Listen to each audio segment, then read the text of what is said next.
Warahmatullahi wabarakatuh dan selamat petang. Jelas suara saya? Jauh sikit. Waalaikumsalam. Jauh sikit. Okey. Izinkan saya mulakan program kita lah. Okey. Terlebih dahulu saya kenalkan diri saya. Saya Puan Nur Azin Abu Wah, Pusakawan Rujukan di Perpustakaan Sultan Badisah.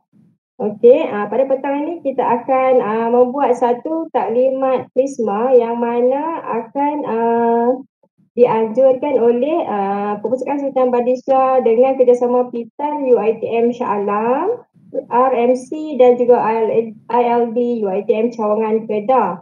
Okey, pada petang ini kita akan berkongsi tentang bagaimana cara dan kaedah untuk mengupload kita punya metadata ataupun data yang diperlukan di dalam kita punya bahan, iaitu sumber kita, itu Prisma lah. Alright.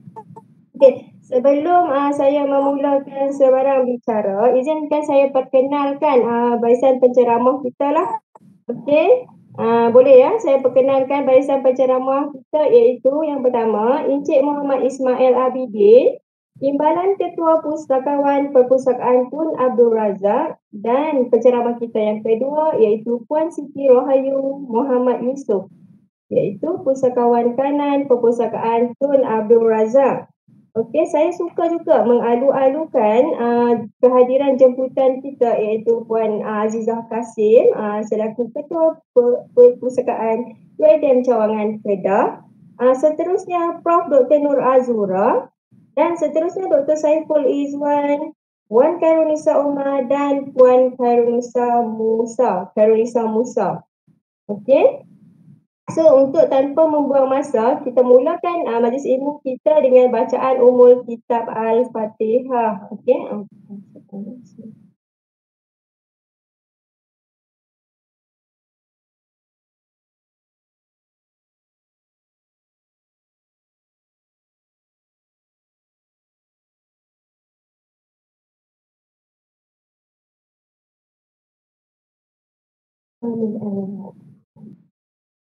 Okey.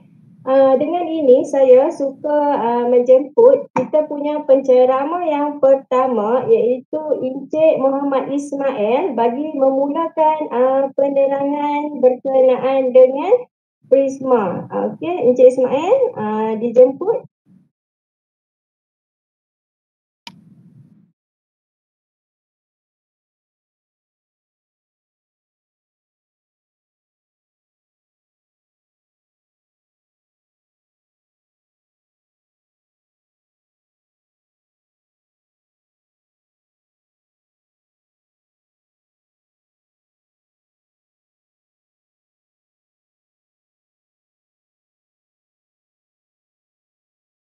Encik Ismail, suara.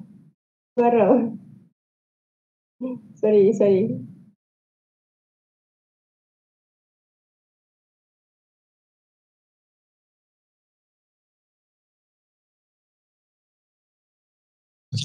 Dengar suara saya? Dengar, okey.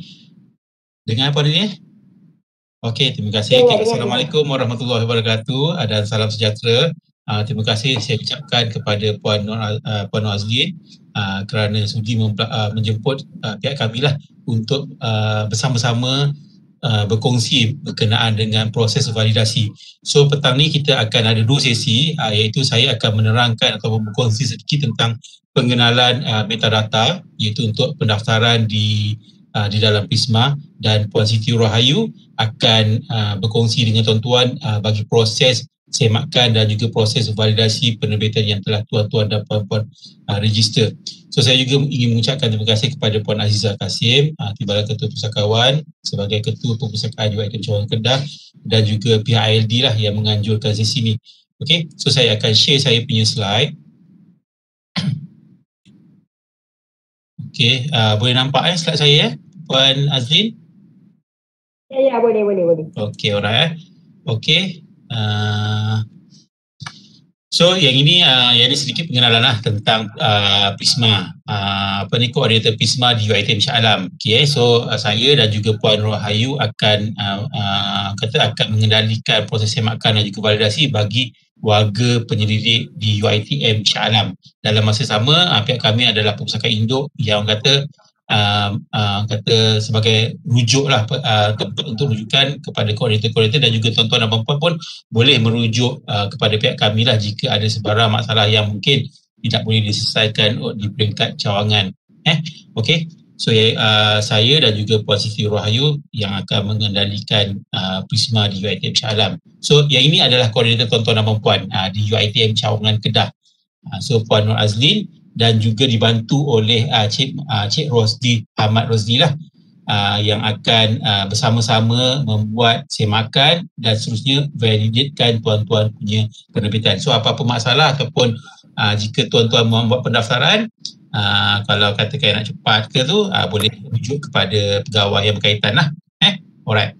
Okay. So izinkan saya untuk berkongsi sedikit tentang latar belakang, walaupun tuan-tuan dan puan-puan sedia maklum. So saya akan refresh balik semula lah latar belakang apa ni sedikit tentang proses ni. Okay. So proses semakan validasi penerbitan berindeks dan tidak berindeks telah diserahkan kepada PITA berkuat kuasa pada 1 Januari. So maksudnya kat sini memang sebelum ni PITA cuma membuat proses validasi bagi penerbitan berindeks sahaja. Tetapi selepas 1 Januari, so kita akan melaksanakan proses yang penerbitan tidak berindeks lah yang dilaksanakan oleh koordinator fakulti sebelum ini. Okay. So punca kuasa bagi pelaksanaan ini adalah kita merujuk kepada Perkeliling Naib Chancellor bilangan 3 tahun 2001, iaitu pelaksanaan proses pendaftaran dan validasi penerbitan di dalam sistem penerbitan Prisma. Okay. So saya nak highlightkan di dalam perkara ini, saya nak highlightkan 4 perkara yang penting. Dia ada banyak perkara lah di dalam tu, tapi saya nak highlightkan 4 perkara penting yang tuan-tuan dan puan-puan perlu ambil maklum. So yang pertama adalah semua penerbitan perlu didaftarkan sejurus diterbitkan. Maksudnya kalau katakan tuan-tuan dan puan-puan dah terbitkan pada 22 Februari. So kalau boleh 23 tu ataupun hari ni dah daftarkan di dalam sistem Prisma supaya tidak berlaku kelewatan. Especially kalau katakan penerbitan tu yang melibatkan newspaper kan. Newspaper ni biasanya harian, dia memang ada yang memang yang suka menulis di dalam newspaper. So yang itu memang kena buat sejurus diterbitkan lah kalau boleh. Seelok-eloknya lah. So sebab apa kalau katakan nak tunggu tuan-tuan dan puan dalam proses hujung tahun MyATP takut lambat. Dan akan berlaku dia punya kata bila dah lambat and then tuan-tuan dan puan nak validate, masa tu tuan-tuan dan puan datang kepada PITA, jadi dia akan sedikit konflik lah tuan-tuan dan puan. Bukan kata kita tak nak buat validate, tapi kalau boleh kita buat, sebab dah ada penyelidikan, kita buat seawal yang mungkin.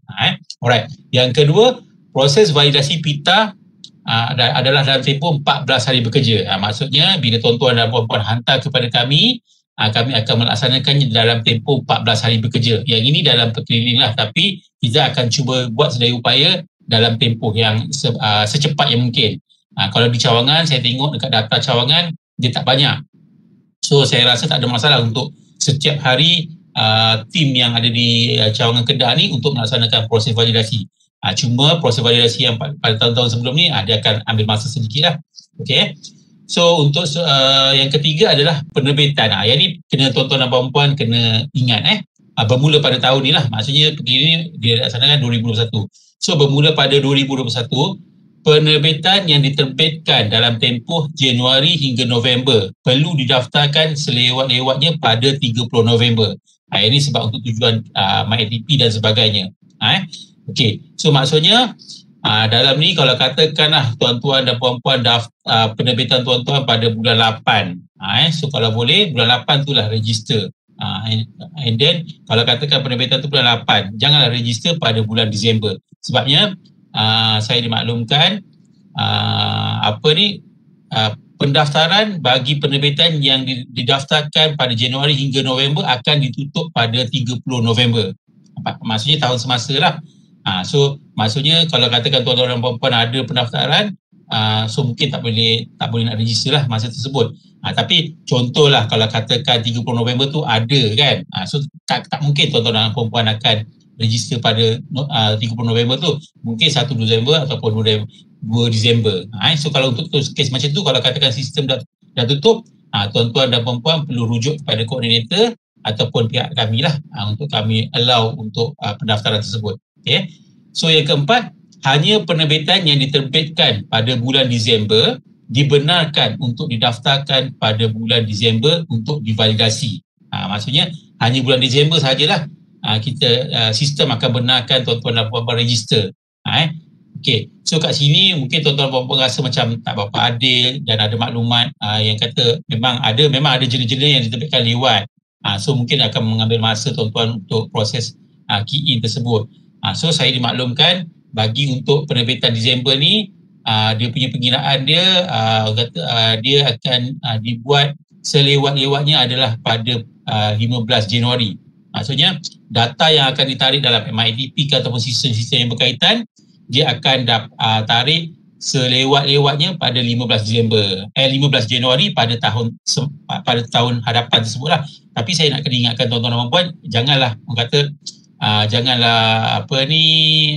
delay lah. Maksudnya janganlah kata dah katakan publish 30 Disember, jangan 14 Januari tu baru tuan-tuan dan puan-puan register. So yang tu kemungkinan akan berlaku sangat kelewatan lah. So harap yang 4 ni tuan-tuan dan puan-puan kena ingat, kena semat dalam hati. Okay. So seterusnya, keputusan mesyuarat Majlis Eksekutif MU Bilangan 4 2021 berkeputusan dengan cadangan pelaksanaan proses pendaftaran dan validasi penerbitan di dalam sistem penerbitan berkuat kuasa mulai 1 Februari 2021. Sehubungan dengan itu, Jawatan Pentadbir Akademik Sehubungan dengan itu, Jawatan Pentadbir Akademik iaitu Koordinator PISMA di fakulti dan di kampus adalah dijumutkan. So maksudnya jawatan koordinator PISMA ni di fakulti adalah dijumutkan. Maksudnya yang dalam sebelum ni memang dah tak perlu buat proses validasi. So yang ni hak dia adalah proses validasi je, tapi reporting tuan-tuan dan puan-puan perlu laksanakan. Pihak kami tidak melakukan untuk reporting lah tuan-tuan dan puan-puan. So reporting tu memang di peringkat PGI lah. Alright. Okay, so ini saya nak berkongsi sedikit. Bila tuan-tuan dan puan-puan masuk dalam sistem PISMA tu, automatik dia akan ada proses flow ni lah. So ini proses flow yang baru. Kalau dulu dia ada 3 layer. Tuan-tuan dan puan-puan register, key in maklumat, and then koordinator fakulti akan buat semakan dan validate bagi penerbitan yang berindeks tu akan hantar kepada PITA lah untuk dibuat verify. Tapi sekarang ni semua proses tu bila tuan-tuan dan puan-puan masukkan, semua tu akan dibuat oleh koordinator daripada PITA. So maksudnya proses ni lebih pendek lah dan lebih cepat. Cuma hari ni saya akan berkongsi, kalau boleh selepas daripada taklimat ni, tuan-tuan dan puan-puan perlu key in lah maklumat tu dengan setepat yang mungkin. Tidak pula lah kita orang hantar selalu untuk return for correction. Sebab bila hantar return for correction, benda tu akan melambatkan proses semakan dan juga untuk keperluan tuan-tuan dan puan-puan, mungkin kenaikan pangkat dan sebagainya. Bukan saya kenaikan pangkat, maksudnya keperluan untuk menghantar dokumen bagi proses kenaikan pangkat ataupun sebagainya. Bukan melambatkan kenaikan pangkat tuan-tuan dan puan-puan, tapi proses untuk tuan-tuan dan menghantar dokumen yang berkaitan lah. Alright. So ini sedikit overview tentang publication kita. Yang ini adalah di dalam sistem yang PITA punya lah. Maksudnya insyaAllah nanti akan datang mungkin kita akan buat penambahbaikan kepada sistem PRISMA ni, dan kemungkinan bila dah selesai proses migrasi dan dipersetujui di peringkat atasan, mungkin kita akan pakai sistem ni lah. So maksudnya selepas ni mungkin lebih nampak informatik sikit lah dia punya sistem. So kalau tuan-tuan dan puan-puan tengok dekat home ni, dia punya dashboard ni, so akan nampak lah berapa kita punya publication. Total publication kita dekat dalam Prisma adalah sebanyak 104,000. Bagi indeks punya publication adalah sebanyak 28,000 dan non-index adalah sebanyak 76,000. So kat sini pun kita akan bagi maklumat high index institutional dan juga jumlah sitasi artikel-artikel tuan-tuan dan puan-puan terbitkan di dalam Scopus. Jumlah ni pun kita akan appearkan dalam dashboard ni lah. Ini mungkin bagi tujuan untuk pementangan dan sebagainya, boleh nampak. Okay, alright. So dalam ni pun sebenarnya dia ada sistem, dia ada orang kata dekat dalam penerbitan universiti ni, di dalam orang kata di dalam menu-menu yang ada di atas ni, dia akan boleh tengok by fakulti dan sebagainya. So lebih mudah untuk tuan-tuan dan puan-puan rujuk. Alright. Okay, so yang ini saya nak share sedikit validasi atau orang kata pending, yang masih pending lah di peringkat PITA. Okay, kalau tuan-tuan dan puan-puan tengok data ni diambil pada hari ni lah, 24 bulan sehingga ini jam 9 pagi. So kalau ikut kat sini, setakat hari ni pending by PITA adalah sebanyak 681 penerbitan.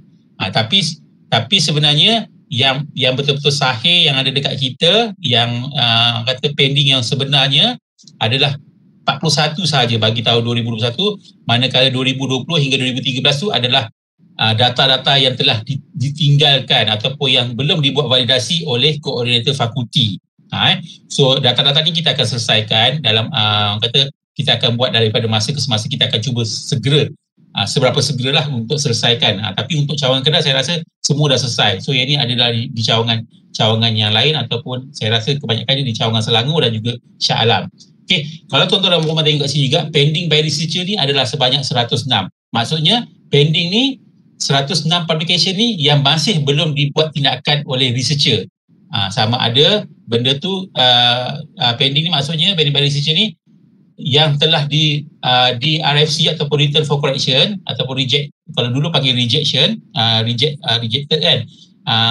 So tuan-tuan dan puan-puan masih belum buat apa-apa tindakan. So saya harap tuan-tuan dan puan-puan buka sistem Prisma, tengok sama ada tuan-tuan dan puan-puannya publication dah publish ataupun belum. Kalau masih pending, maksudnya ada RFC, tuan-tuan dan puan-puan kena buat semakan dan hantar semula untuk divalidasikan oleh pihak PITA. Okay, validate by PITA tu 1890 ni, yang ini yang telah kita berjaya laksanakan dalam tempoh 1 bulan ni lah, sebab kita diberikan kunci kuasa ni kalau ikut sebenar-benarnya adalah pada 1 Februari. So daripada itu kita telah melaksanakan proses validasi adalah sebanyak 1890 rekod. So baki ni lagi nanti kita akan buat daripada masa ke semasa. Okay, alright. Okay, so yang itu dah habis sedikit pengenalan tentang sistem. So saya akan pergi kepada metadata, penerbitan berindeks dan tidak berindeks. Alright. So kenapa saya perlu share benda ni? Memang sebabnya memang saya tahu koordinator fakulti telah menjalankan tugas dengan sangat baik, tetapi ada juga metadata yang tak tepat. Apa yang saya boleh sharekan tuan-tuan dan puan, daripada 10 rekod yang pihak kami buat validate, biasanya antara 2 hingga 3 sahaja yang menepati metadata yang sebenar. So yang lain tu semua kita buat return for correction. Bila kita buat return for correction, proses tu memakan masa yang lama. So saya harap tuan-tuan dan puan-puan yang telah mendengar sesi yang ini dapatlah membantu, bukan kata untuk saya dan tim saya, tetapi sebenarnya membantu tuan-tuan dan puan-puan juga. Sebab maklumat yang tuan-tuan dan puan-puan masukkan ni, dia terus akan di-extract dalam MyATP tuan-tuan dan puan-puan dan juga sistem-sistem yang berlainan lah. Alright. So ini adalah kategori. Kalau dalam publication tuan-tuan dan puan-puan dah biasa dengan kategori yang dah biasa kan, ada jurnal, ada book dan sebagainya. So yang ini adalah penambahbaikan yang sedang berlaku lah, yang sedang berlaku oleh pihak RMC. Dan dia akan kategorikan yang barulah berdasarkan kategori yang macam ni. So bila dah ada nanti dalam sistem, tuan-tuan nak kena follow ikut kategori yang telah orang kata dilimitkan untuk pendaftaran. Kalau katakan puan-puan punya pendaftaran di dalam jurnal berimpak di JCR Q3 Q4, so just masukkan publication di dalam publication type tu di situ saja. So ini cadangan dia belum lagi kata di endorse. Bila dah di endorse, nanti tuan-tuan dan puan-puan akan dapat notification ataupun bila masuk dalam sistem tu, tuan-tuan dan puan-puan akan nampak lah dia punya perbezaan tersebut. Alright. Okay, so ini sedikit perkongsian tentang status yang ada bila tuan-tuan dan puan-puan register. Salah satu adalah correction, return for correction, satu lagi register dan lagi satu adalah publish. Okay, setiap apa yang tuan-tuan dan puan-puan daftar, dia sama ada belum dibuat validasi ataupun dah dibuat, dia akan status dia akan sebagai register. So register ni ada jurnal dan posting dan sebagainya. So tapi dia belum ditukarkan sebagai publish. Dan lagi satu adalah return for correction ni, maksudnya data yang tuan-tuan dan puan-puan hantar telah dibuat validasi oleh PITA tetapi dihantar balik untuk correction. So nanti tuan-tuan dan puan-puan akan nampak status dia return for correction. And then untuk status publish ni, maksudnya setelah buat verify, validasi, so dia ada dua kategori saja. Satu, penerbitan tuan-tuan dan puan dikategori sebagai index dan lagi satu adalah non-index. So dia ada dua perbezaan. Okey, untuk register ni saya nak sharekan sedikit. Kalau tuan-tuan dan puan-puan adalah staf baru, mungkin sebelum ni adalah staf di UM, UKM ataupun college-college yang berkaitan. Tuan-tuan dan puan-puan ada penerbitan, kata ada hasil penerbitan penulisan di universiti tersebut dan afiliasi dia adalah di universiti tersebut. Ini especially jurnal dan juga artikel lah. So tuan-tuan dan puan-puan boleh register dalam Prisma, tetapi setakat status dia register sahaja, tidak perlu hantar tidak perlu hantar submit for validation.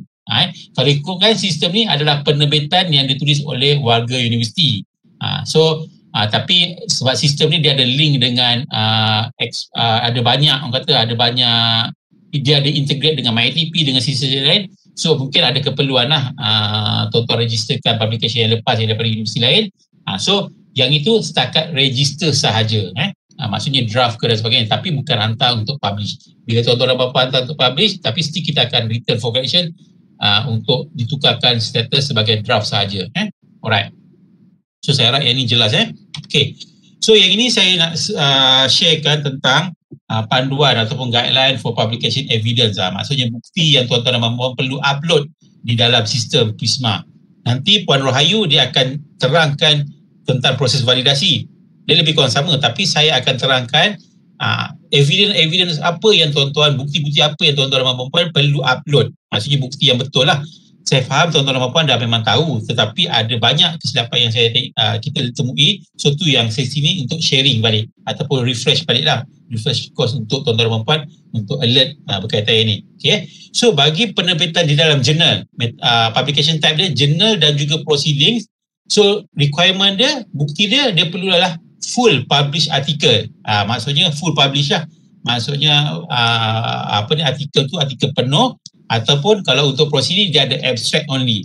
So nanti bila katakan dekat sebelah sini nanti dekat metadata, tuan-tuan bila bagi bukti artikel type ni sama ada full paper ataupun abstract only. So jangan bila katakan bukti adalah abstract saja tapi hantar full paper. So ini kita akan return for correction. Okay. So antara data-data, metadata yang penting untuk tuan-tuan puan-puan masukkan adalah salah satunya adalah yang pastinya adalah ISBN, ISSN kepada jurnal ataupun proceeding tersebut. And then tajuk kena betul. Contoh tajuk yang ini kan. So kalau ada koma, and then and evolving ni kan. Kalau boleh gabung, kalau boleh memang bukan kalau boleh, sebenarnya memang kena jarak, tapi ada juga berlaku dia gabungkan. So yang ni nanti kita tak boleh nak retrieve URL tersebut di dalam Scopus ataupun apa-apa. So title ni kalau boleh just copy dekat PDF, pastekan kat sini, lebih tepat daripada tuan-tuan dan puan type. Bila type ni kadang-kadang takut typo dan sebagainya.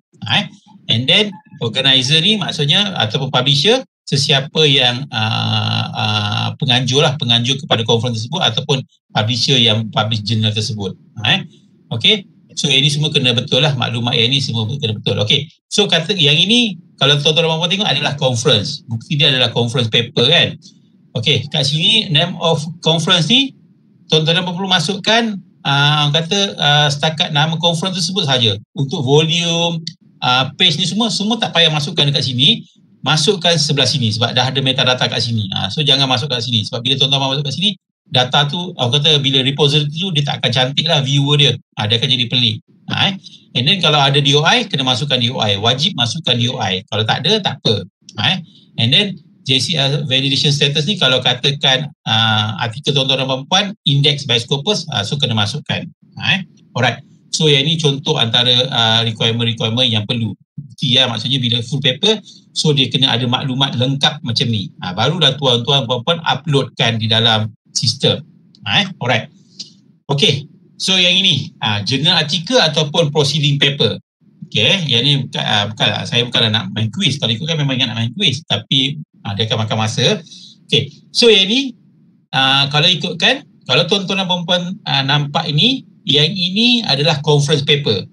Kan? Kalau kat sini tulis conference paper. Tapi dia telah publish di jurnal. So dalam metadata tu, kita nak masukkan dia sebagai jurnal ataupun conference. Kat sini dia ada, orang kata confuse sikit lah.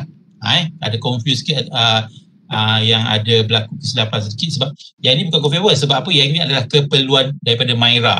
Keperluan daripada Myra lah. So bagi conference paper yang diterbitkan semula di dalam jurnal, tapi bila dia mention segi as a conference paper, tuan-tuan dan puan-puan perlu rujuk dekat sinilah, part yang kat sini ni.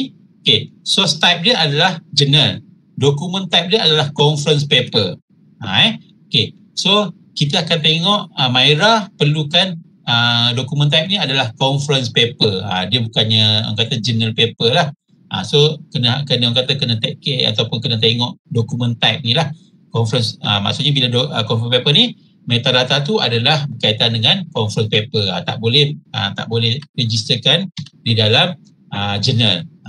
So ini pun perhatian untuk koordinator Prisma lah. Okay, so dia tak boleh register sebagai jurnal. So dia kena publication type tu, dia mestilah dalam publication type tu adalah conference paper lah. Okay, alright. So ini yang ini salah satu contoh publication kata yang tersilap, bukan tersilap register. Dia tersilap register. Okay, dia ada dua paper yang sama, tapi dia akan publish dalam bentuk yang berbeza.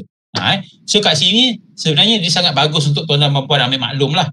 Sebab apa? Orang kata dapatlah lebih banyak statistik tersebut untuk tuan dan puan. Okay, satu paper tapi diterbitkan dalam dua platform. Okay, kat sini kalau ikutkan yang dia punya kesilapan adalah type ni lah. Maksudnya publication type ni dia ambil journal article dan juga general publication.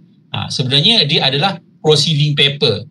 So dia kena tukar dia punya, orang kata dia punya publication type ni sebagai proceeding paper, bukannya journal article ataupun general publication. So yang ni dah sedap lah.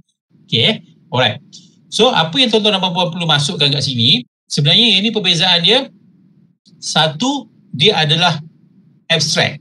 Maksudnya organizer tersebut dia ada terbitkan buku abstract. So bila ada terbitkan buku abstract dan ada abstract tuan-tuan dan puan-puan, so yang itu boleh masukkan walaupun tajuk yang sama, so boleh register dua kali. Alright. So ini contohlah dia yang sama. So dia sebenarnya general publication, tapi bila kita pergi kat metadata tu, dia adalah meeting abstract. Sebenarnya dia kena tukar lah. Mungkin betul meeting abstract, tapi sebab tak ada pun mention sebagai meeting abstract, dia sekadar abstract saja. So publication type ni memang kena tukar sebagai proceeding.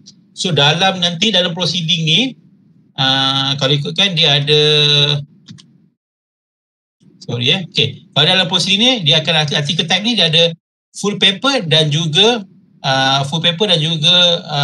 abstract only. So kena pilih abstract only untuk artikel yang ini. So yang ini sebenarnya penemuan semalam. So saya belum dapat, kita dah hantar return for correction, tetapi belum dibuat lagi tindakan. Mungkin dah buat tapi saya belum semak lagi lah. So maksudnya bila kita hantar lah. Okay, so ini contoh lah. Maksudnya dia lampirkan bukti-bukti, semua ada bukti, ada abstract, ada ISBN dan juga bukti abstract tersebut. Alright. So yang itu kena masukkan sebagai publication type adalah proceeding, paper article type adalah abstract only. Alright, jelas Alright. Okay, so ini pun antara kesilapan yang berlaku pada pendaftaran. Okay, tengok kat sini dia adalah proceeding. Dokumen type dia pun dah memang conference paper kan. So publication type dia still letakkan sebagai journal article. So yang ini pun kita hantar return for correction lah, sebab ini dah jadi sebagai proceeding paper. So bila proceeding paper dia ada perbezaan, sebab bila proceeding dia ada name of conference. Dia ada name of conference. So kalau kat sini, so tak ada. So tuan-tuan tak boleh nak key in maklumat-maklumat yang ada dekat sini. Alright. So tu contohlah. And then artikel ni telah diindeks di Scopus. Bila di Scopus, tuan-tuan dan puan-puan perlu key in, atau bukan key in, copy paste URL tu daripada easy access. Maksudnya tuan-tuan dan puan-puan perlu masuk easy access dulu, and then pilih Scopus, and then pastekan tuan-tuan punya title ni kepada dalam Scopus tadi, dah dapat copy URL, masukkan dalam yang ini. So yang ini nanti bukti dan lanjut Puan Rohayu akan tunjukkan. Okay. So ni antara contoh-contoh yang silap lah. Okay. Ni yang tadi yang paling silap sekali lah, yang selalu ada kesilapan. Bila dia register, bukti dia cuma bagi full paper. Memang kita cakap kita nak full paper. Kan? Dia ada metadata tu mungkin dah betul. Tetapi kita tak nampak bukti dia pun dekat sini. Maksudnya dia tak ada, orang kata tak ada ISSN dia dekat mana dia diterbitkan dan sebagainya. Dia tak ada maklumat tersebut. So yang ini kita hantar untuk dia bagi bukti yang lebih kukuh lah. Sebab tuan-tuan dan puan-puan pun dah dapat, maksudnya dah ada URL. Just save sahaja dekat, orang kata save as PDF yang memang artikel yang telah diterbitkan oleh jurnal tersebut dan masukkan sebagai evidence tersebut. Bukan yang ini. Sebab yang ini kemungkinan masih draft lagi ke ataupun sebagainya. So yang sebenarnya kita nak, dia memang dah kena ada nama-nama maklumat-maklumat seperti ISBN, jurnal dan sebagainya. Alright. Okay. So macam ni lah contohnya, macam ni. So dalam bila bagi publication, so dia dah ada maklumat yang ni. Yang ni yang kita perlukan.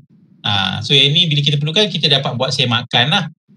So selain daripada itu, kita akan tengok kalau katakan dah memang indeks dalam WAS, kita akan tengok dalam WAS. Bila dalam WAS ni, kita akan masuk dalam JCR ni lah. Maksudnya dia ada JCR, kata berapa Q kepada artikel tersebut. Tapi ada jurnal yang memang tak ada Q lah. Q1, Q2, Q3 memang ada yang tak ada.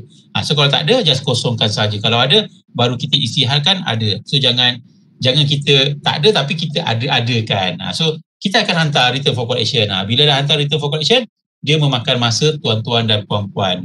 So sayang lah. Alright. Okay, so ini pun antara kesilapan yang salah. Wrong publication registration. Okay.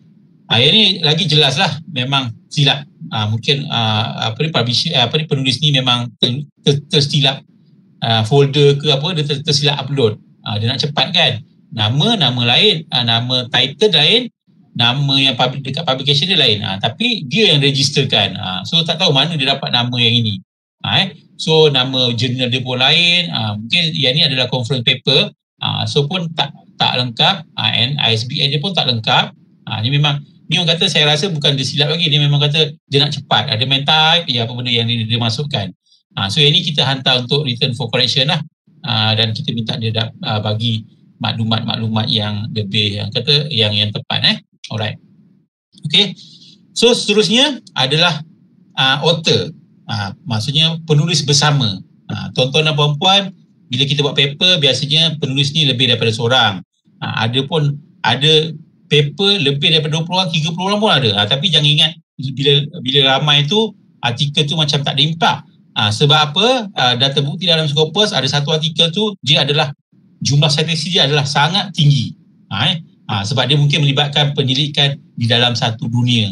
So dia punya, kata penyelidik dia satu dunia lah, maksudnya ada banyak lah. Tapi kesian kat tuan-tuan dan puan-puan bila nak register. Sebab apa? Kalau katakan dalam penerbitan tuan-tuan dan puan-puan ada 30 author kan? So bila nak register 30 ni lah kena masukkan dalam PISMA ni. So saya tak tahu macam mana tuan-tuan dan puan-puan nak buat. Itu terpulang pada tuan-tuan dan puan-puan lah. Yang pasti bila kita buat semak, kita akan kira. Katakanlah kita dah tengok dalam bukti tu ada 30, tapi register 25 saja. So kita return untuk hantar balik. So yang ini dia cerewet sikit lah tuan-tuan dan puan-puan. Sebab apa? Bila tuan-tuan dan puan-puan tak lengkap register, so dia memang sangat bermasa. Sebab apa? Koordinator nak kena semak nama dia betul ke tidak. Lepas tu jumlah dia lagi kan. So dia akan makan masa lah. Kalau katakan seorang saja, dia letakkan seorang tapi sebenarnya ada 10 orang, so tak ada masalah. Memang tu kita dah nampak dia tersilap register, so kita hantar je. Tapi kalau katakan yang kurang 1, kurang 2, yang tu problem lah, penat lah. Kan? Tuan-tuan dan puan-puan jadi susah nak registerkan balik semula. Alright. So ingat kalau ada 10 lah tuan-tuan dan puan-puan kena register. Okay. So sedikit perkongsian tentang DOI tadi. So DOI adalah yang ini. DOI bukan URL kepada jurnal tersebut. Ataupun URL yang pelik-pelik ataupun nombor yang pelik-pelik. DOI bentuk dia memang lebih kurang macam ini.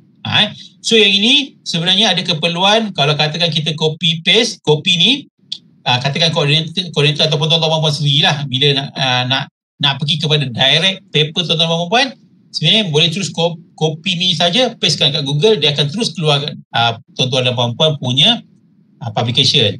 Kalau katakan bila kita copy paste, nombor ni mungkin dah betul lah dalam jurnal, tapi tak ada. So maksudnya organizer tersebut saya rasa dia memang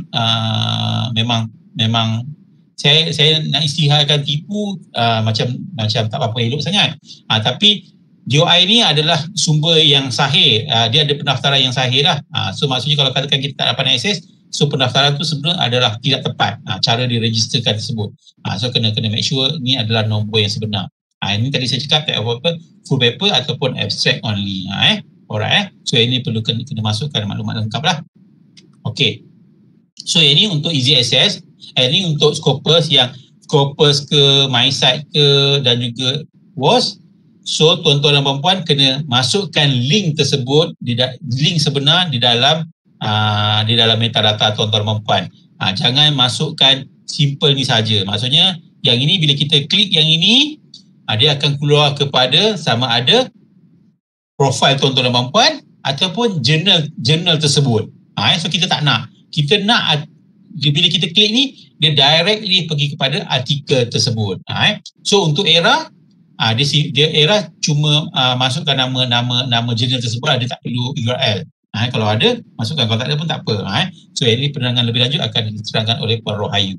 Okay. Alright. Okay, seterusnya publication yang di dalam Scopus ni pun ada perbezaan dari sikit tuan-tuan dan puan-puan. Alright. So contoh publication yang ini. Katakan yang ini kan dah hujung-hujung tahun kan. Tengok, available online 7 Disember. So tapi tiba-tiba tuan-tuan dan puan-puan register kemungkinan kalau katakan tuan-tuan dan puan register 1 Februari kan. 1 Januari 2021. Tapi dia tak masuk dalam MyATP tuan-tuan dan puan-puan. So rugilah. Bukan tak masuk dalam MyATP tapi macam lebih baik kena tengok dekat Scopus tu punya tarikh. So kalau ikut kat sini dia diterbitkan pada Februari 2021. So publication tersebut kena ambil lah yang current lah. Maksudnya yang diterbitkan, maksudnya yang telah diindeks di Scopus ni, so ambil masukkan kat sini. So lebih baik. Dia lebih orang kata menguntung tuan-tuan dan puan-puan dan juga menguntungkan universiti. Alright. Banyak saya tengok memang yang indeks by Scopus ni tarikh dia adalah berbeza dengan penerbitan asal yang ini. Alright, banyak. So tuan-tuan dan puan kena letakkan dekat yang indeks ni lah. Alright. So ni pun antara yang kesilapan register. So yang ni sorry saya tak masukkan bukti dia, tapi sebenarnya bukti dia bila saya semak basic engineering procedure ni, dia adalah conference paper dan sebagainya, tapi dia letakkan sebagai technical report. So yang ni kita minta bila publication type berbeza, tuan-tuan dan puan-puan memang kena delete dulu. Memang kena delete sebab untuk register semula.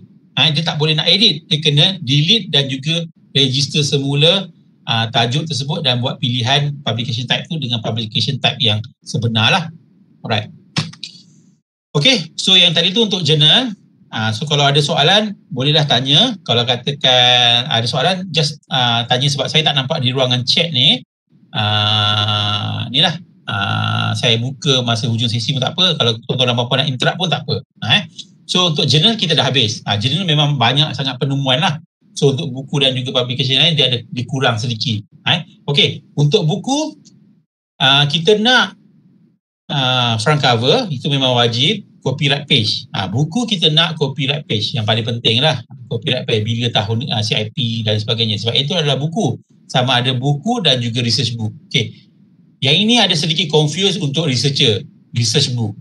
Kebanyakan researcher ingat research book tu adalah buku-buku, contohnya buku-buku macam Fundamental of SPSS ke, Introduction to Research Method ke dan sebagainya. Yang itu memang dia buku berkaitan dengan penyelidikan, tapi dia bukanlah research book. Research book ni dia adalah buku kajian lah. Sebab kena bezakan kat sini, dia punya orang kata weightage dia. Orang kata bila orang kata tuan-tuan punya ATP punya markah tu, dia ada berbeza sama ada buku dan juga research book. Kalau tuan-tuan dan puan-puan publish dekat research book, So kena masukkan sebagai research book. Kalau tak ada, tuan-tuan sendiri yang akan rugi. Tapi nanti kata koordinator tahun ni, koordinator Pita dah alert, so dia akan pulangkan balik untuk tuan-tuan perempuan untuk register semula. Tapi kalau boleh, dah dengar penerangan kami ni, kalau boleh daftar tu biar daftar dengan lebih tepat lah, sebab supaya proses tu cepat. Okay, so ini kita nak front cover, copyright page dan juga content pages dan juga full article. Full article ni contoh kalau katakan apa ni, buku-buku yang tak banyak page apa benda yang dan dia diterbitkan dalam bentuk elektronik. So itu tuan-tuan dan puan-puan boleh upload dalam bentuk PDF lah. Alright. Okay, so yang ini salah satu, ni contoh pendaftaran lah. Contoh pendaftaran di dalam buku. So dia pilih buku kan pendapatan melalui fotografi store. So kita dah tahulah dia punya Syakawi ni kan, nama dia kan. So dia tak masuk dia punya nama publisher. So ini kita pulangkan balik lah. Okay, untuk buku dia ada 2-3 kategori. Dia ada juga pilihan untuk tuan-tuan dan pilih. Satu adalah penerbitan daripada MAPEM. Penerbitan daripada MAPEM. Selain daripada yang daripada MAPEM tu, tuan-tuan dan puan-puan boleh buat pilihan yang lain lah. Maksudnya kalau MPH ke utusan ke apa, puan-puan kena key in. Tapi kalau katakan yang dah memang set oleh MAPEM tu, maksudnya boleh register lah. So saya rasa yang ni pun ada kena-mengena dengan kata markah penilaian tersebut lah. Saya rasa saya tak pasti sebab apa dia bezakan. Tapi memang ada pilihan MAPEM dan juga penerbitan selain daripada MAPEM. Alright. So buku, saya nak maklumkan kepada tuan-tuan dan puan-puan, buku, penerbitan buku di dalam Malaysia perlulah mempunyai ISBN. Wajib tuan-tuan kalau katakan tuan-tuan dan puan-puan buat buku tapi tak, orang kata tak apply ISBN, so yang itu tak boleh dikatakan sebagai buku tuan-tuan dan puan-puan so okay, unpublished dan juga menjadi kesalahan lah. Kalau katakan kita publish buku, kita tak apply kepada kita tak apply ISBN tapi kita jual, tu sangat bahaya sedikit selengan. Alright. Okay, so yang ini saya nak maklumkan. Okay, bagaimana jika ada buku yang diterbitkan dalam dua version, fizikal dan juga elektronik, dan mempunyai dua ISBN yang berbeza, iaitu ISBN dan juga EISBN. Okay, so adakah tuan-tuan dan puan-puan boleh register dua kali kalau ada dua version? So kat sini sama ada dia memang boleh dia boleh register dua kali, ataupun dan juga dia boleh jadi tak boleh. Okay, yang boleh adalah kalau katakan dalam CIP, copyright content pages tu, ISBN dia maksudnya dalam copyright page tu dia berbeza lah. Maksudnya dia tak ada ISBN yang kata dia tak ada tulis kat situ ISBN dan juga ISBN. Kalau dalam satu copyright ada dua benda ni, so yang itu pendaftaran dia cuma satu. Tapi kalau dia ada, katakanlah tahun 2020 ni tuan-tuan buat dalam fizikal, tahun 2021 tuan-tuan nak buat dalam elektronik. So tuan-tuan dan puan-puan apply EISBN dekat Perpustakaan Negara dan approve dan diberi CIP yang baru kan. So yang itu boleh register sebagai dua kali lah, walaupun tajuk buku yang sama. Sebab kemungkinan ada kata update ke apa benda dan sebagainya. Sebab elektronik mungkin ada banyak gambar-gambar yang tuan-tuan nak masukkan ke kan, dan berwarna ke dan sebagainya. Dia punya mungkin maklumat tu berbeza sedikit dengan apa yang di dalam fizikal. So yang itu tuan-tuan dan puan-puan boleh buat dua pendaftaran. Tapi kalau katakan dalam copyright tu CIP tu ada dua-dua ini, so tuan-tuan dan puan-puan cuba register sekali sahaja. Alright.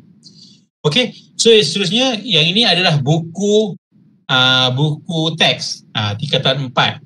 Buku teks tingkatan 4. So ni memang sangat bagus lah. Buku ni dah bagus sebab buku teks digunakan oleh seluruh Malaysia. Okay, tapi bila dia daftar dia cuma letak nama dua orang sahaja. Nama dia, ni Dr. Nur Fazila, nama dia, dan nama lagi seorang lah. Memang mungkin lagi seorang tu mungkin penulis UiTM jugalah kan. Tapi bukti dia cuma bagi yang ini sahaja.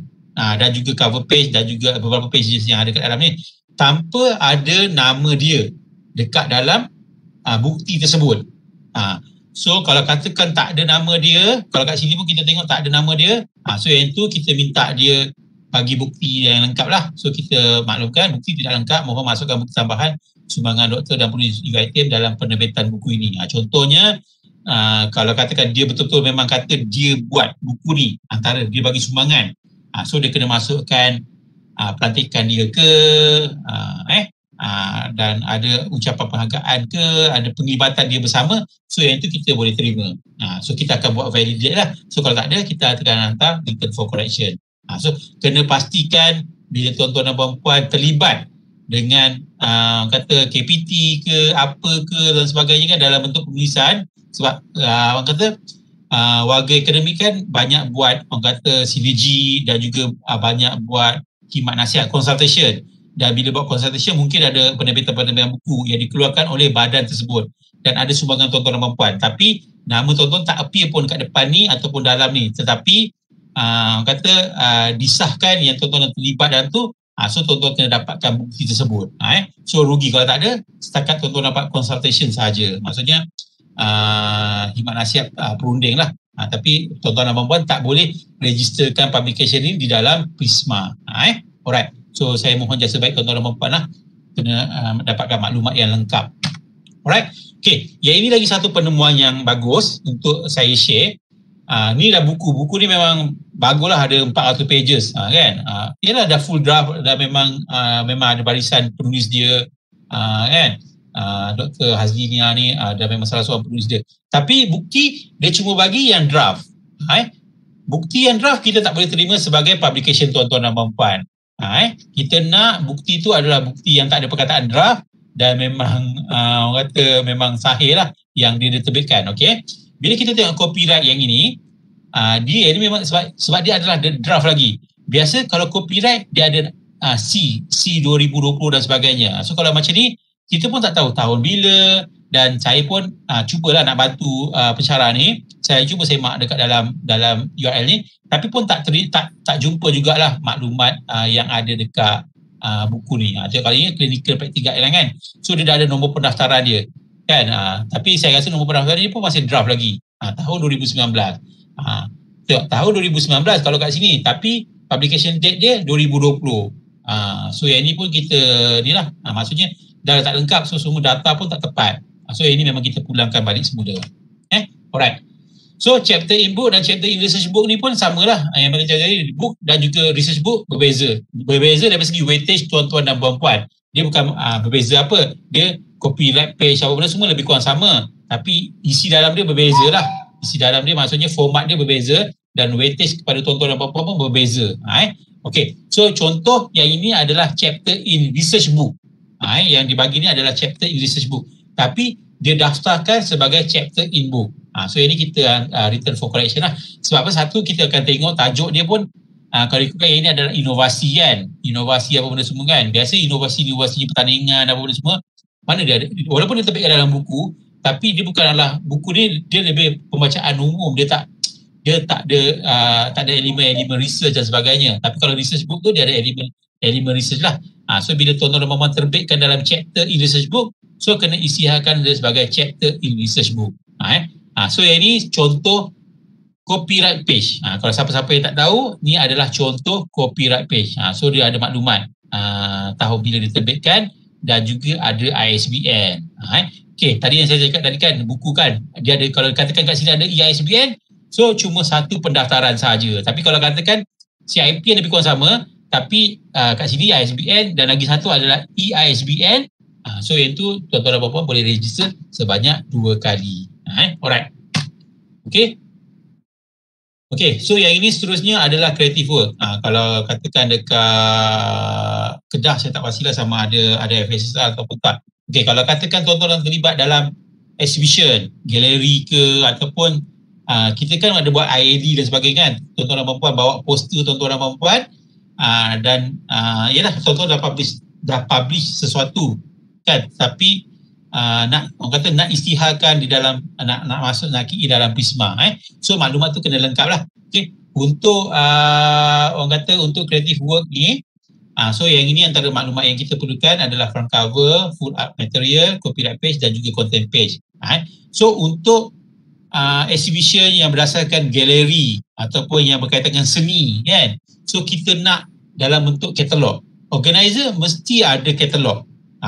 So tak ada kalau katakanlah dia organize sesuatu galeri kan, ataupun kata ialah dia organisekan satu pameran, tetapi dia ada banyak peserta tapi dia tak index pun ataupun dia tak buat pun buku program dan sebagainya kan, ataupun buku katalog.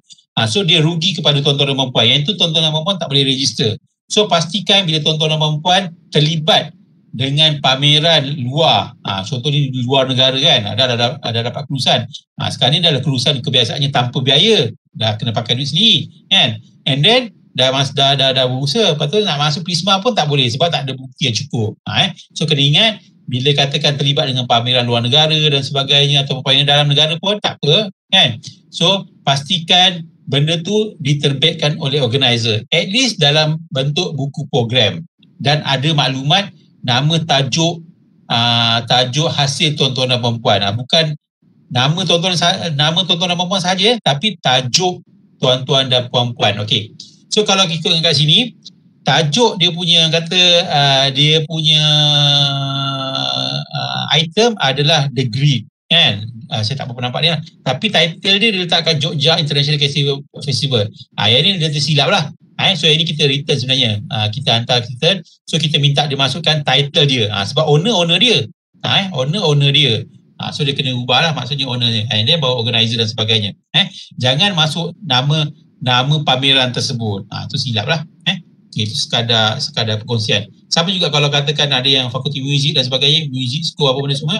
So tuan-tuan dan puan-puan masukkan yang dah publish, bukan sebagai draft tuan-tuan dan puan-puan sahaja.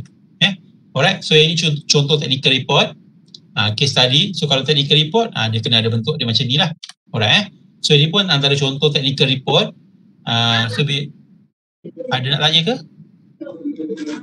Okay, sorry. Okay, so ini technical report ni.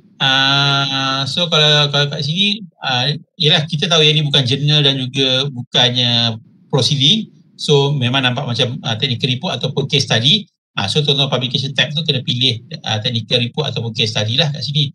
So maklumat dia kita kena lengkapkan. Okay, kalau kat sini, kita tengok kat sini kan, yang ini dia kebiasaannya memang kita tahu ISBN ataupun ISSN sahaja. So nombor-nombor pendaftaran lain tuan-tuan dan puan-puan mungkin tak tahu kan. So kalau katakan dalam ini, dia ada maklumat kat sini, registration number dia. Kalau tuan-tuan dan puan-puan tengok kat bawah ni, dia ada registration number dia kan. So nombor ni tuan-tuan dan puan-puan kena copy dan masukkan dekat sini. Kena masukkan kat sini. So dia ada keperluan dia lah. So mohon jasa baik tuan-tuan, kena ni. Tapi kalau katakan dah ada bukti tapi still tak jumpa ISBN dan ISN, tak apa. Just ignorekan saja. Nanti koordinator Prisma ni dia tolong carikan, kalau ada kita akan maklumkan ada. Kalau tak ada, kita just publish saja. Kita akan approve lah. Right? So yang ni contoh culture work, maksudnya kalau dia sama macam lebih kurang macam buku dan sebagainya, tapi ada juga beza dia kalau tuan-tuan dan puan-puan terlibat dalam event. Kalau katakan kan dekat kampus kan, masing-masing kampus ada kebudayaan. So tuan-tuan dan puan-puan bawa student tuan-tuan pergi menari lah, pergi apa dalam program-program kebudayaan kan, di luar negara ataupun di mana-mana dalam Malaysia ni ada program kebudayaan, tuan-tuan nak register dalam Prisma. Boleh as long benda tu diterbitkan. Contoh dia ada nama tajuk dia lah, maksudnya tuan-tuan kat sini dah ada kata kerja kan, so ada tajuk kepada contoh tarian tersebut, nama tarian tersebut kan. Kalau macam ni Armada Merong, dia ada maklumat tersebut ni kan. So dia dah ada dekat dia punya kata, dalam YouTube ada, dalam organizer punya website pun ada. So kita terima. Tapi jangan kata tuan-tuan dan puan-puan pergi program kebudayaan tapi just pergi saja sebagai peserta tapi tak ada tajuk apa benda yang tuan-tuan dan puan-puan ni. So yang itu tak boleh nak registerkan lah. So pastikan dia ada tajuk dan sebagainya. So yang ini and then kita akan approve lah. Alright So itu untuk maklumat untuk culture. Yang ini penting tuan-tuan dan puan-puan bagi sesiapa yang terlibat dengan kebudayaan dan juga kepada universiti sebenarnya. Yang ini terlibat dalam ranking universiti juga. Dia mungkin dalam keperluan SDG lah. Culture work ni perlibatan kita lah di luar negara. Dia memang ada ranking jugalah. So registerkan tuan-tuan dan puan-puan. Ada yang mungkin terlibat dengan koordinator kebudayaan. So bila terlibat, so kena registerkan tersebut. Alright. Okay. So seterusnya adalah other publications. Contoh elektronik media, internet newspaper, magazine dan sebagainya. So yang ini pun saya nak kena jelaskan, ada banyak kesilapan yang mungkin tuan-tuan dan puan-puan tak perasan. So yang sekali lagi saya ulang, yang pastinya bila apa-apa pun bukti penerbitan, dia kena ada front cover dan juga full published material. So tanpa ada full published material ni, so kita tak boleh nak validatekan untuk tuan-tuan dan puan-puan. Alright. Okay, so yang ni contoh penglibatan tuan-tuan di dalam exhibition. Contoh tuan-tuan terlibat dengan IAD program, apa benda semua kan. Pastikan organizer terbitkan benda-benda macam ni. Ni tajuk, tapi still pun tak boleh membuktikan tuan-tuan dan puan-puan terlibat. Sebab apa? Tak ada nama tuan-tuan dan puan-puan. Apa yang tu maksudnya dia kena ada supporting document. Okay, supporting document macam sijil dan juga publication tersebut. Okay, kalau sekadar tuan-tuan dan puan-puan pergi exhibition, pameran IAD dan sebagainya, bukti tuan-tuan dan puan-puan bagi sertifikat sahaja. Memang dah diiktiraf sebagai gold, platinum, tuan-tuan menang katakan 5,000 dan sebagainya, tapi jangan bagi sijil saja. So yang itu tidak boleh membuktikan tuan-tuan dan puan-puan menerbitkan sesuatu. Prisma ni adalah tempat untuk kita register apa yang kita terbitkan. Bukan untuk pencapaian sahajalah. Pencapaian dia mungkin ada dia punya, kata tuan-tuan dan puan-puan punya pendaftaran tempat lain. Tapi Prisma ni kena ingat apa-apa yang tuan-tuan dan puan-puan terbitkan. So kalau setakat kita bagi sijil, so memang yang ini kita akan hantar return for correction lah. Return for correction ni kita akan bagi makluman kepada kepada penyidik ni untuk bagi bukti yang lengkap. Okey, so antara bukti-bukti yang lengkap bagi exhibition dan sebagainya, salah satunya adalah kata dia punya buku program punya agenda dan tentatif dan sebagainya. So dia ada nama tajuk yang tuan-tuan dan puan-puan terlibat, tajuk penerbitannya, penulisan ke dan sebagainya, ataupun idea tuan-tuan tak kisah sama ada dalam bentuk poster presentation ataupun visual. Visual tu mungkin dalam YouTube ke dan sebagainya, video kan. So yang itu tuan-tuan dan puan-puan kena share ataupun dalam bentuk penulisan. Sekurang-kurangnya dia kena ada maklumat-maklumat yang macam ni lah, barulah kita terima. Bukan sekadar sertifikat sahaja tuan-tuan dan puan-puan. Alright. Okay. So seterusnya adalah online learning. So yang ni memang kata banyak, mungkin di dalam PKP ni tuan-tuan dan puan-puan banyak terlibat dalam MOOC, dalam pembangunan MOOC dan sebagainya, ataupun blended learning dan juga video-video yang tuan-tuan dan puan-puan bangun untuk kegunaan pelajar. Okey, untuk online learning ni, tuan-tuan dan puan-puan publication step ni boleh masuk dekat dalam ada publication. Kalau MOOC, tuan-tuan ini MOOC kalau MOOC pilih publication tu adalah sebagai modul. Sebab kat sini tuan-tuan dan puan-puan pun dah dilantik sebagai pembuat modul kepada subjek ini lah. So nanti pilih modul. Tapi kalau katakan tuan-tuan buat video ada dalam Google Drive tuan-tuan dan puan-puan ataupun dalam YouTube yang boleh dimasukkan, dibuktikan di dalam sebagai evidence tu kan. So yang itu boleh masuk dalam online learning. Masuk dalam online learning lah. So dia ada dua beza. Satu MOOC ni modul, satu lagi adalah online learning. So modul ni memang yang telah dilantik rasmi oleh VC ataupun Director Campus lah, ataupun dekan. Biasanya yang saya tengok mostly adalah VC yang lantik sebagai pembangun modul tersebut. So kena masukkan bukti lah. So kalau contoh kat sini untuk pembangun modul ni kan, untuk bila tuan-tuan dan puan-puan bangunkan satu modul, mesti tuan-tuan dan puan-puan ada pasukan. Surat lantikan ni dia seorang saja, tapi ada dengan attachment surat lantikan yang lain lah. So kena masukkan nama-nama yang lain juga di dalam registration ni. Jangan tuan-tuan dan puan-puan register, tuan-tuan dan puan-puan ada ahli, tapi yang register tuan-tuan dan puan-puan seorang, so letak nama tuan-tuan dan puan-puan seorang. In future nanti bila katakan orang-orang lain ni dia nak register, so dia tak boleh register. Sebab apa? Nama dah ada dekat dalam tajuk tersebut. So dia akan contact tuan-tuan dan puan-puan untuk update nama dia sebagai sebagai penulis bersama ataupun pembangun yang bersama lah. So kena pastikan tuan-tuan dan puan-puan, MOOC ni kalau ada pasukan, kena masukkan semua surat lantikan pasukan tersebut. Okay. So yang ini dalam program-program live. Ini antara kesilapan pendaftaran. Yang ini PKP pun sama. Yang tadi tu kita MOOC ni kita dah tahu dah, dia memang ada modul. Kalau yang ini pula dia adalah program live, bicara toko ataupun diskusi serumpun dan sebagainya, walaupun ada pelibatan luar negara dan tuan-tuan dan puan-puan ada juga dibagikan surat penghargaan dan sebagainya, tapi untuk diskusi-diskusi macam ni ataupun knowledge sharing macam ni tidak boleh diregister di dalam Prisma.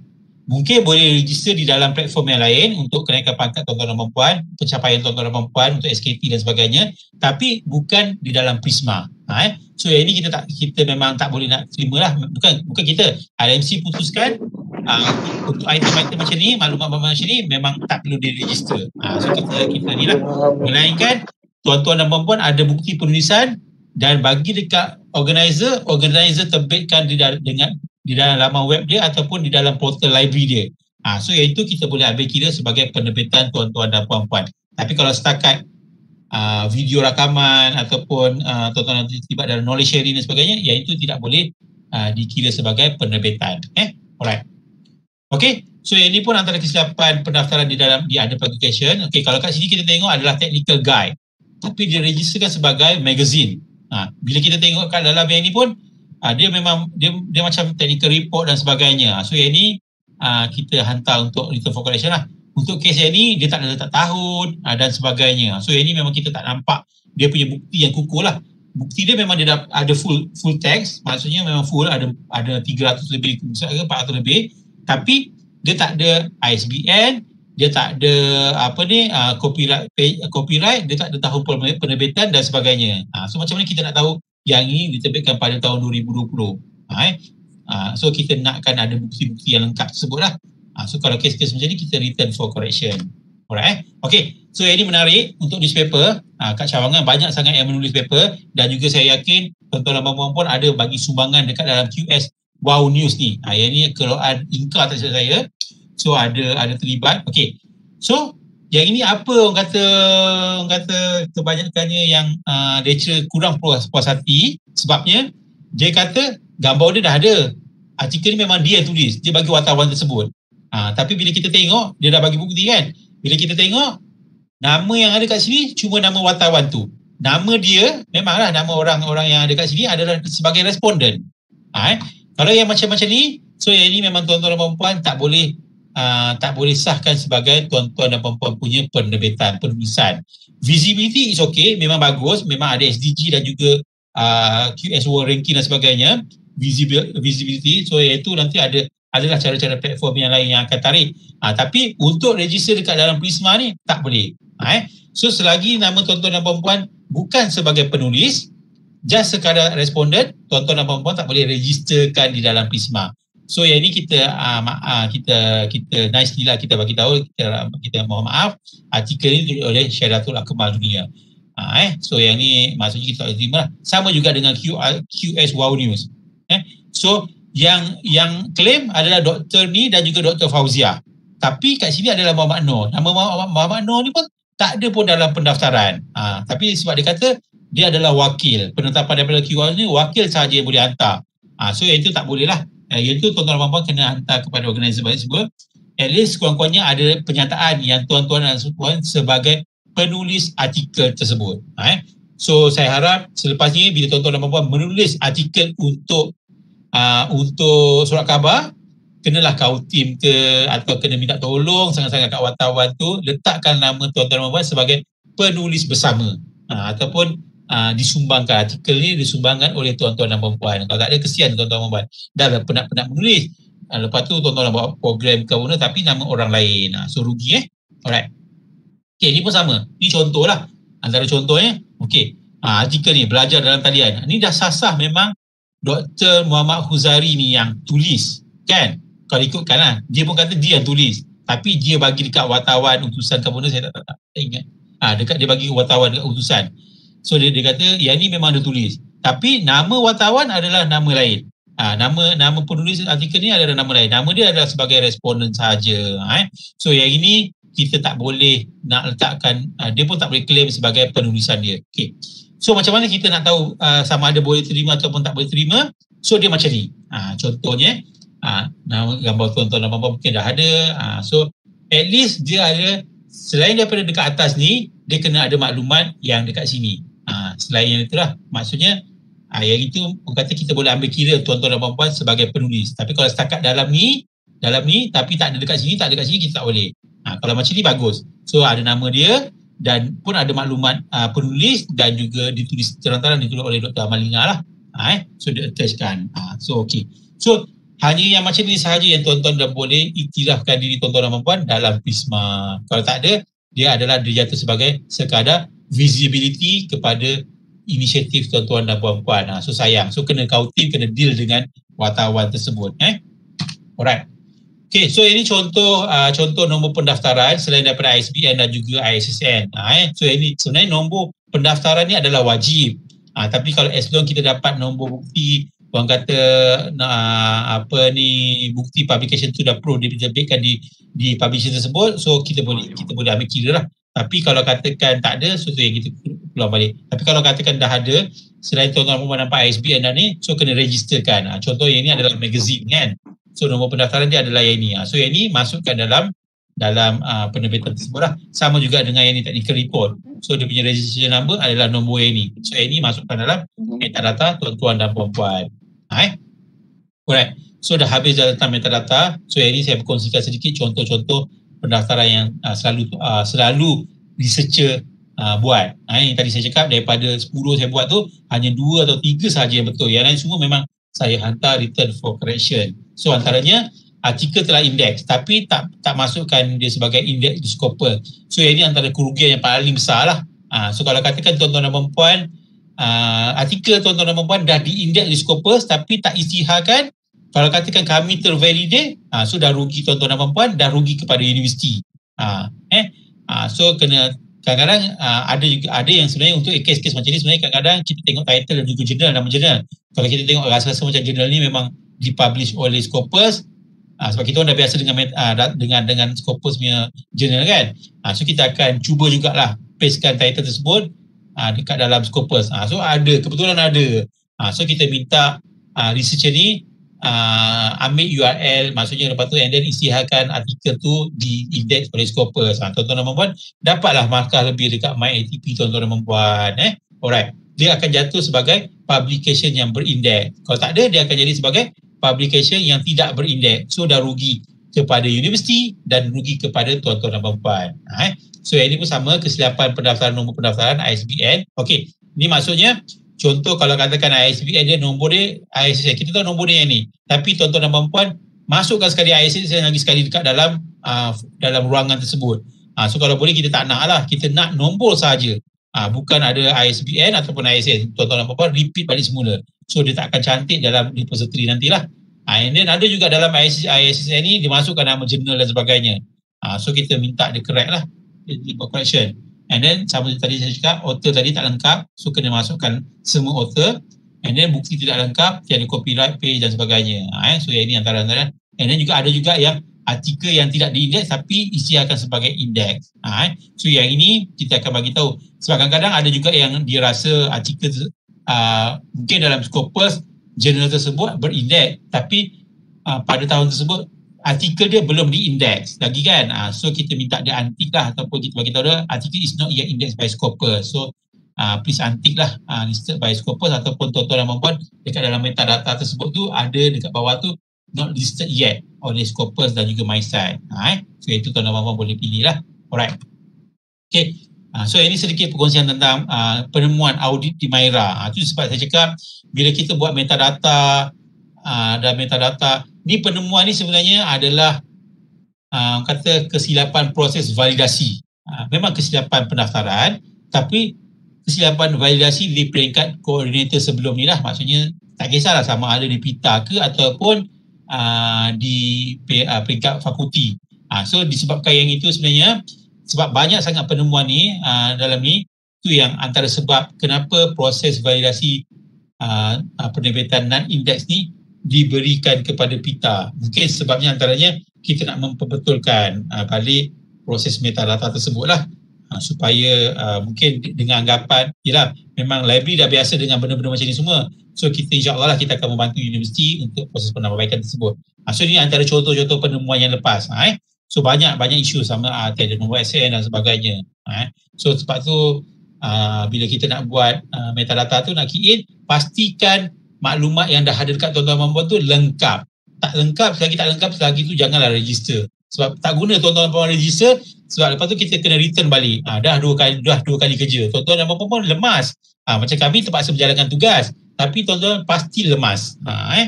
So kena pastikan data tu adalah lengkap. Right? Okay. So saya dah habis saya punya taklimat untuk metadata, tapi saya nak berkongsi sedikit tambahan iaitu tentang keperluan tuan-tuan dan puan-puan masukkan Scopus Author ID. Yang ini adalah melalui sesi town hall oleh TNCPI yang baru-baru ni ada memerlukan tuan-tuan dan puan-puan masuk di dalam orang kata Scopus ID di dalam sistem BISMA. So yang ini adalah untuk kegunaan penambahbaikan dari masa ke semasa variasi tersebut. So nanti tuan-tuan dan puan dah ada, kalau katakan tuan-tuan dan puan mempunyai artikel yang memang dah ada di dalam Scopus, automatik dah ada nombor Scopus ID. Untuk OCAD ID ni semua kena register lah, tapi Scopus ID ni dia automatik ada. Katakanlah ada tuan-tuan dan puan mempunyai 2-3 nombor Scopus ID, tuan-tuan dan puan boleh buat proses merging lah, maksudnya satu. Yang ini penting supaya visibility ataupun ketampakan research tuan-tuan dan puan ni lebih meluas dengan ada Scopus ID dan sebagainya. So register lah, kata bila ada kata ID yang berkaitan dengan penyelidikan, tuan-tuan nak market diri tuan-tuan, nak cari rakan kolaborasi dan yang lain, tu yang penting tuan-tuan dan puan kena register sama ada OCAD ID, Pablon dan sebagainya. So itu sedikit tambahan. Alright. So ini contoh dekat dalam Scopus, macam mana kita nak dapatkan Scopus ID. Tuan-tuan masuk dalam Scopus, so masukkan nama tuan-tuan dan puan, so dia akan keluarkan maklumat tersebut. Maklumat simple tuan-tuan dan puan. So berapa dokumen, contoh macam Dr. Noliza ni kan, so dia dah ada 16 artikel di dalam Scopus. Hash index dia ada 5. Dia punya tahap kesejahteraan dia adalah 5 lah, hash index tinggi, agak tinggi satu paper, walaupun dia ada 16 paper ni kan, tak semestinya paper dia ada citation. So hash index ni adalah pengginaan citasi. Maksudnya berapa banyak orang buat citasi kepada ada ni lah. So nak dapat satu high index pun agak susah lah tuan-tuan dan puan. So dia kena ada sekurang-kurangnya 8 citasi. Right? So yang ini bila kita dah klik tu, dia akan bagi overview ataupun report lah tentang penyelidikan tuan-tuan dan puan. Dan ambil nombor ni lah. So kat sini tuan-tuan dan puan boleh nampak trend lah, trend citasi dan sebagainya.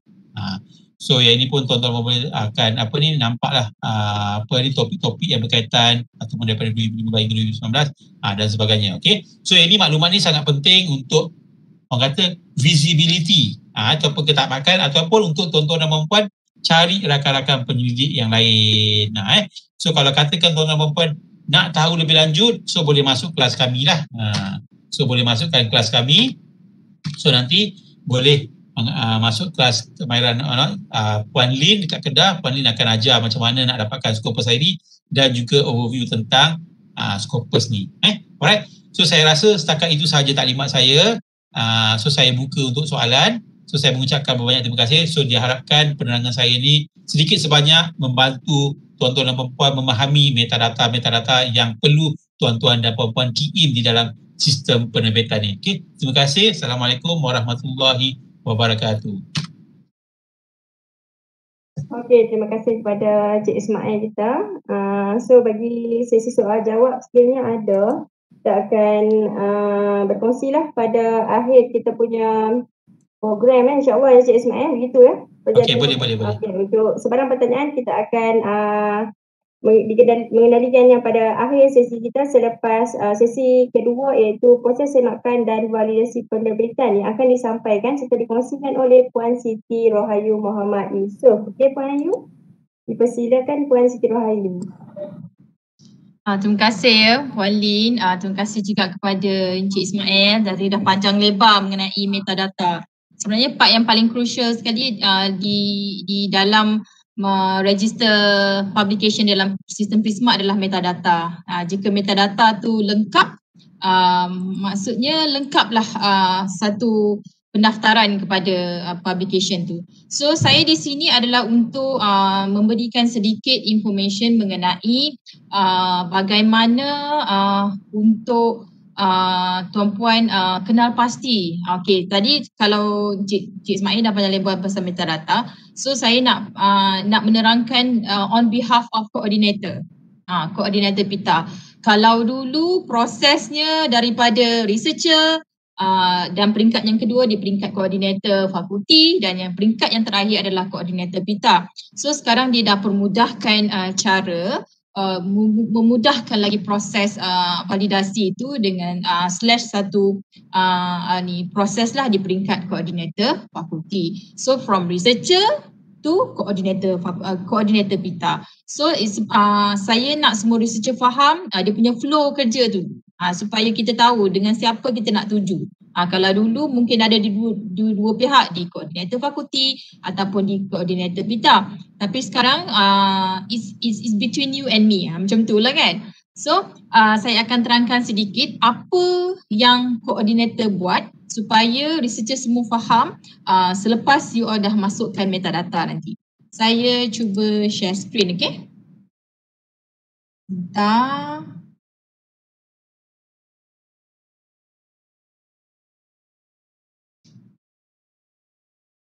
Okay. Saya punya slide boleh nampak ke? Boleh. Okay, boleh nampak slide saya.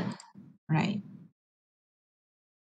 So, hari ini saya nak tunjukkan satu perkara yang sangat-sangat penting untuk perhatian semua researcher.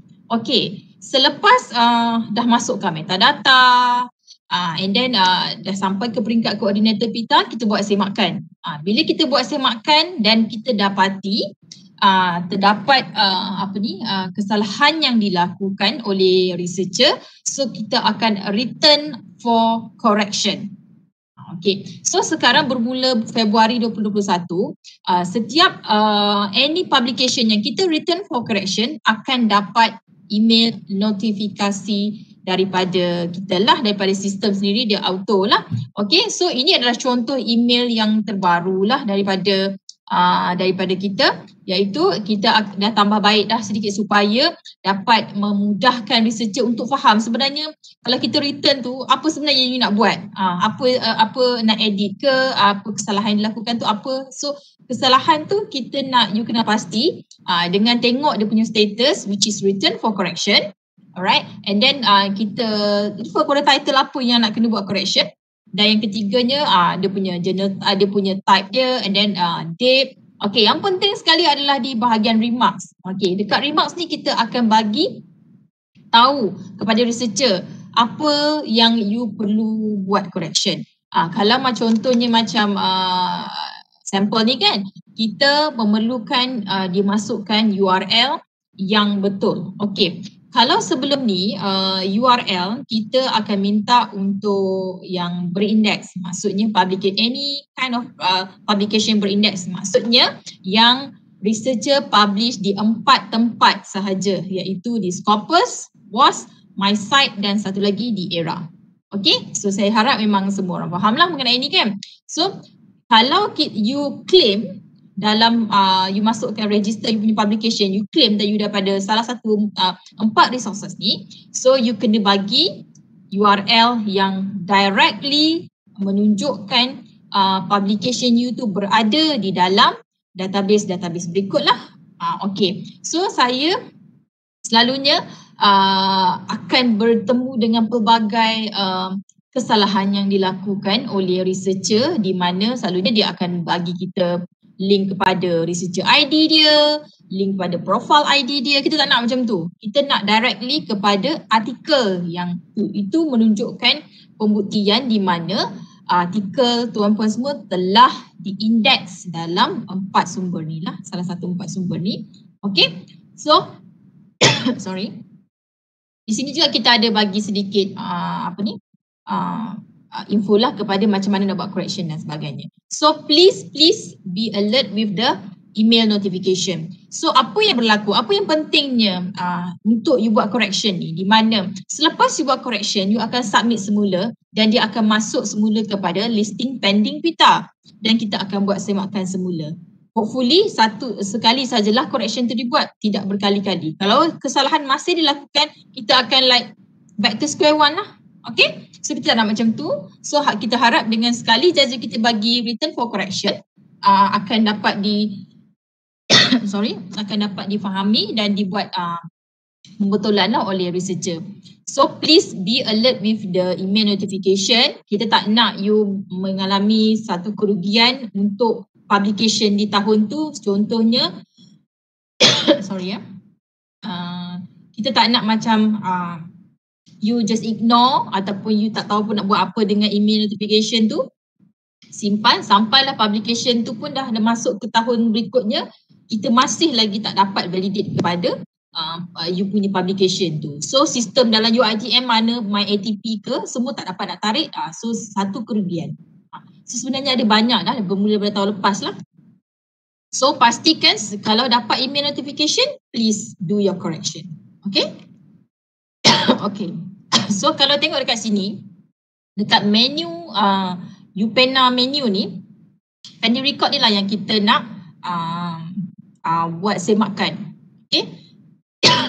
Sorry buat semakkan. Okay, so kalau macam ni, inilah screen saya yang saya nampak. So semua yang pending kita akan buat semakkan lah. Kalau tengok kat sini, publication file number ni, semua metadata sampai ke bawah semua kita akan semak satu per satu. Okay, sebab itulah kita mungkin ada researcher kata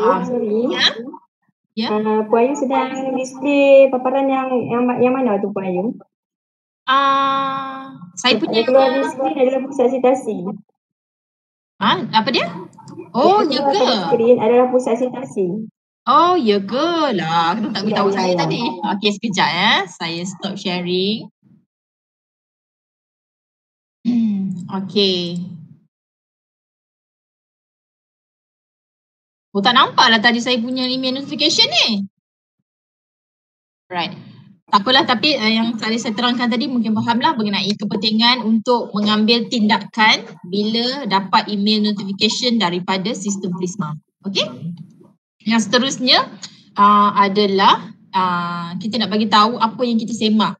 Ini semua metadata yang telah dimasukkan oleh researcher. Ini contohlah. Okay. So kita akan semak satu persatu. Memang a bit tedious, tapi ini adalah keperluan yang ada dalam garis panduan yang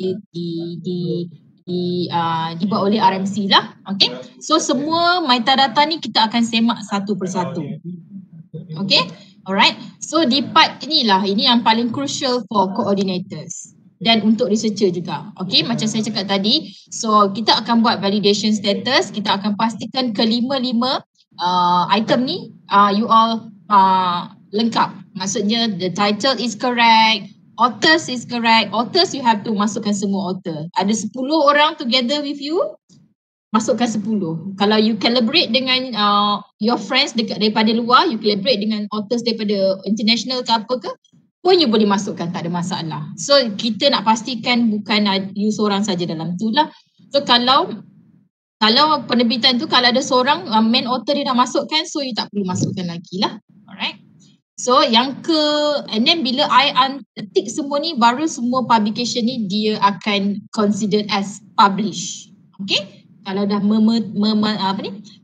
memenuhi kriteria, kelima kriteria ni lah. Okay, yang kedua adalah part JCR validation status. Okay, this is very crucial for those who are published in WOS. Okay, siapa yang publish dekat WOS, kita akan buat semakan JCR di WOS lah. So kita nak tengok sama ada that particular journal is listed in JCR dan kategori kuartalnya bagaimana? Q1, Q2, Q3 ataupun Q4. Okay, so menu ni akan ada keluar bila for those you yang publish dekat WOS sahaja.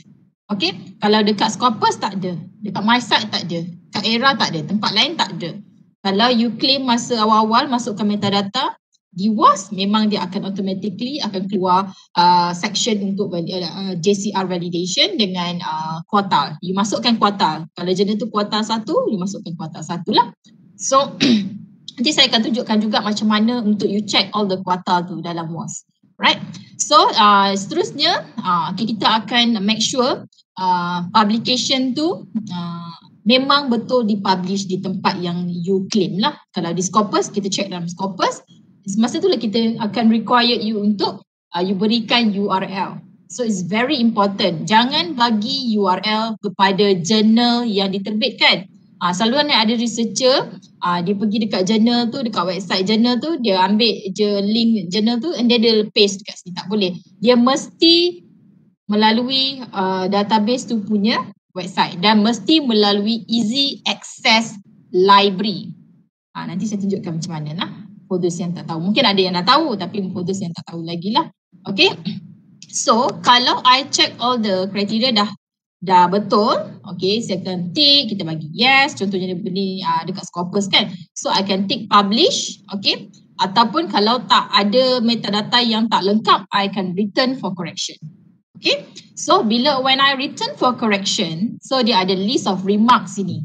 Kat sini lah yang dekat email notification akan ada nanti. Tak adalah you tertanya-tanya apa benda yang kesalahan yang silap lagi kan yang you buat kan. So kita dah list of remarks tu akan membantu you. Mungkin kita kata you tak letakkan, lupa nak letakkan ISSN, nanti you pergi buat editing dan letakkan ISSN number. Okay. And then nama validator pun akan keluar dekat sini, contohlah. Okay. Right. So masa ni kita akan pastikan semua sampai ke bawah metadata dia betul and then baru kita coordinator save.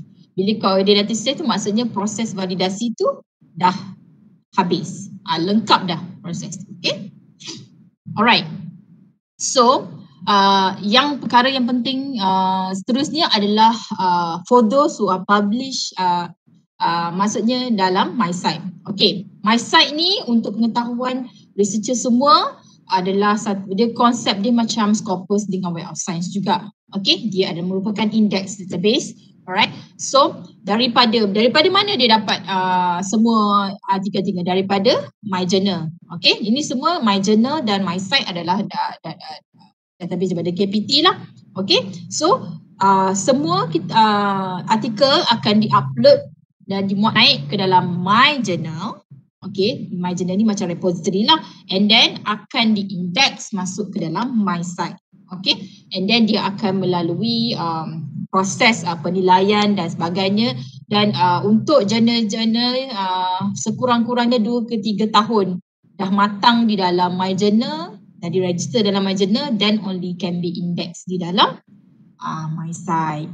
Okay, so my site pula sama juga. Kalau you nak search your article, nak membuktikan benda tu memang dah di-index dalam my site, so go to my site sahaja. Okay, you can search the article, you can search by author, you can search by journal, tapi definitely kita akan go directly for article lah. So you type saja you punya article and then dia akan macam ni lah. Okay, dia dapat macam ni lah. So you identify your article and then copy paste this link yang ni yang you paste dalam masa you register your metadata. So bila I click, so paparan ni akan keluar. So this is the evidence yang membuktikan your publication memang dah di-index di dalam my site. Okay, tu my site ya. Copy paste. Kita tak nak you copy paste kepada journal. Kita tak nak kepada journal tu ataupun kepada volume tu, kita nak directly evidence dia kepada artikel ni. Alright, yang kedua mungkin ada yang dah tahu, dah familiar, dah tak ada masalah. Okay, just ni je lah refresher course kepada you. Okay, so kalau daripada Scopus dengan Web of Science pergi ke our collection daripada library.uitm.edu.my ataupun directly boleh pergi ke easy access library. Type je kat Google easy access library, confirm akan keluar. Alright, so pilih saja online databases. So all the databases are sort according to alphabetical. So you just select Scopus and Web of Science di mana yang you publish lah. Alright, seterusnya. So how to search for your articles? Very easy. Macam you search dekat mana-mana kat Google kan, you search je. Ini Scopus memang database yang dia punya interface dia baru sikit lah. Okay, tahun ni baru dia tukar. So you can search your document here, you paste saja you punya article, title, and then contohnya saya dah jumpa dah ni, contohlah ini artikel saya dah jumpa. Alright, so this is the evidence yang kita nak. Kita tak nak macam saya cakap tadi, kita tak nak you punya page, you punya profile ID lah, you punya page journal lah. Kita nak directly kepada artikel publication you. So this is evidence yang menunjukkan your publication is already indexed in Scopus. Okay, so copy paste saja. Saya sebenarnya bila buat validation kita dah faham dah. Kita nampak Scopus.com Easy Access Library ni definitely dia akan ambil daripada Scopus lah, daripada Easy Access Library.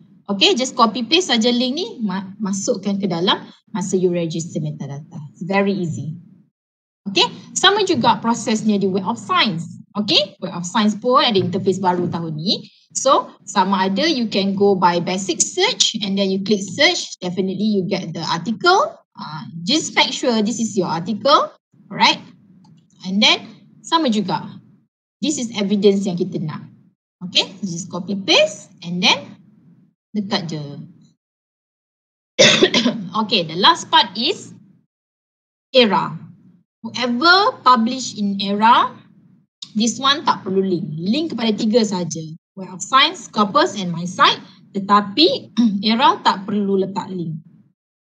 If you claim you are published in one of the listed journal in ERA, so you just paste dia punya ISSN, dia punya name of the journal, so that I akan semak di dalam ERA. Okay, listing yang terkini adalah list ERA 2018 lah. So apa yang kita akan buat, untuk pengetahuan semua, saya ada lagi 57 orang koordinator di bawah saya yang membantu untuk membuat semakan ke atas semua publication di seluruh UiTM ni. Okay, so kita akan search by title ataupun kita akan search by ISSN. So kalau kita tengok ada that particular journal tu dia di index, so kita say yes. Senang je. Tak perlu lagi nak semak link. Kalau tak ada, you return for correction. Okay? Alright. So dia punya puncanya tu kita ambil daripada sini lah, daripada ERA ni lah. So and whenever ada a new listing, kita akan update di dalam ERA di kita tu.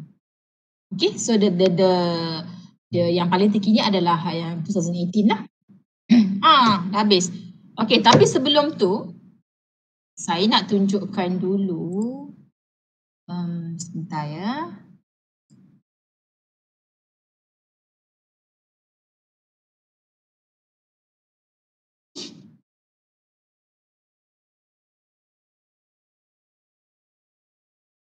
Okay, kalau tuan-puan semua publish dekat dalam my site, okay, you want to search for your pada journal yang you publish tu, ni especially journal-journal UiTM lah. Kalau you nak tengok listing journal UiTM di dalam my site yang terkini 2019, you boleh pergi dekat mycc.my.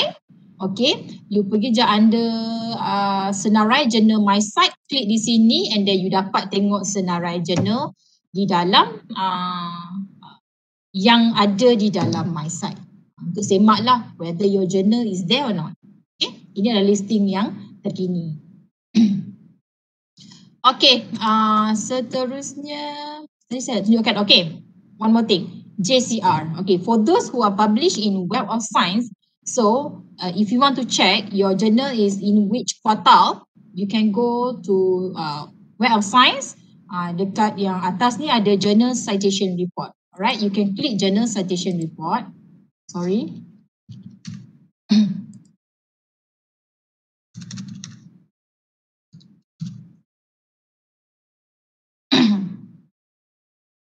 And then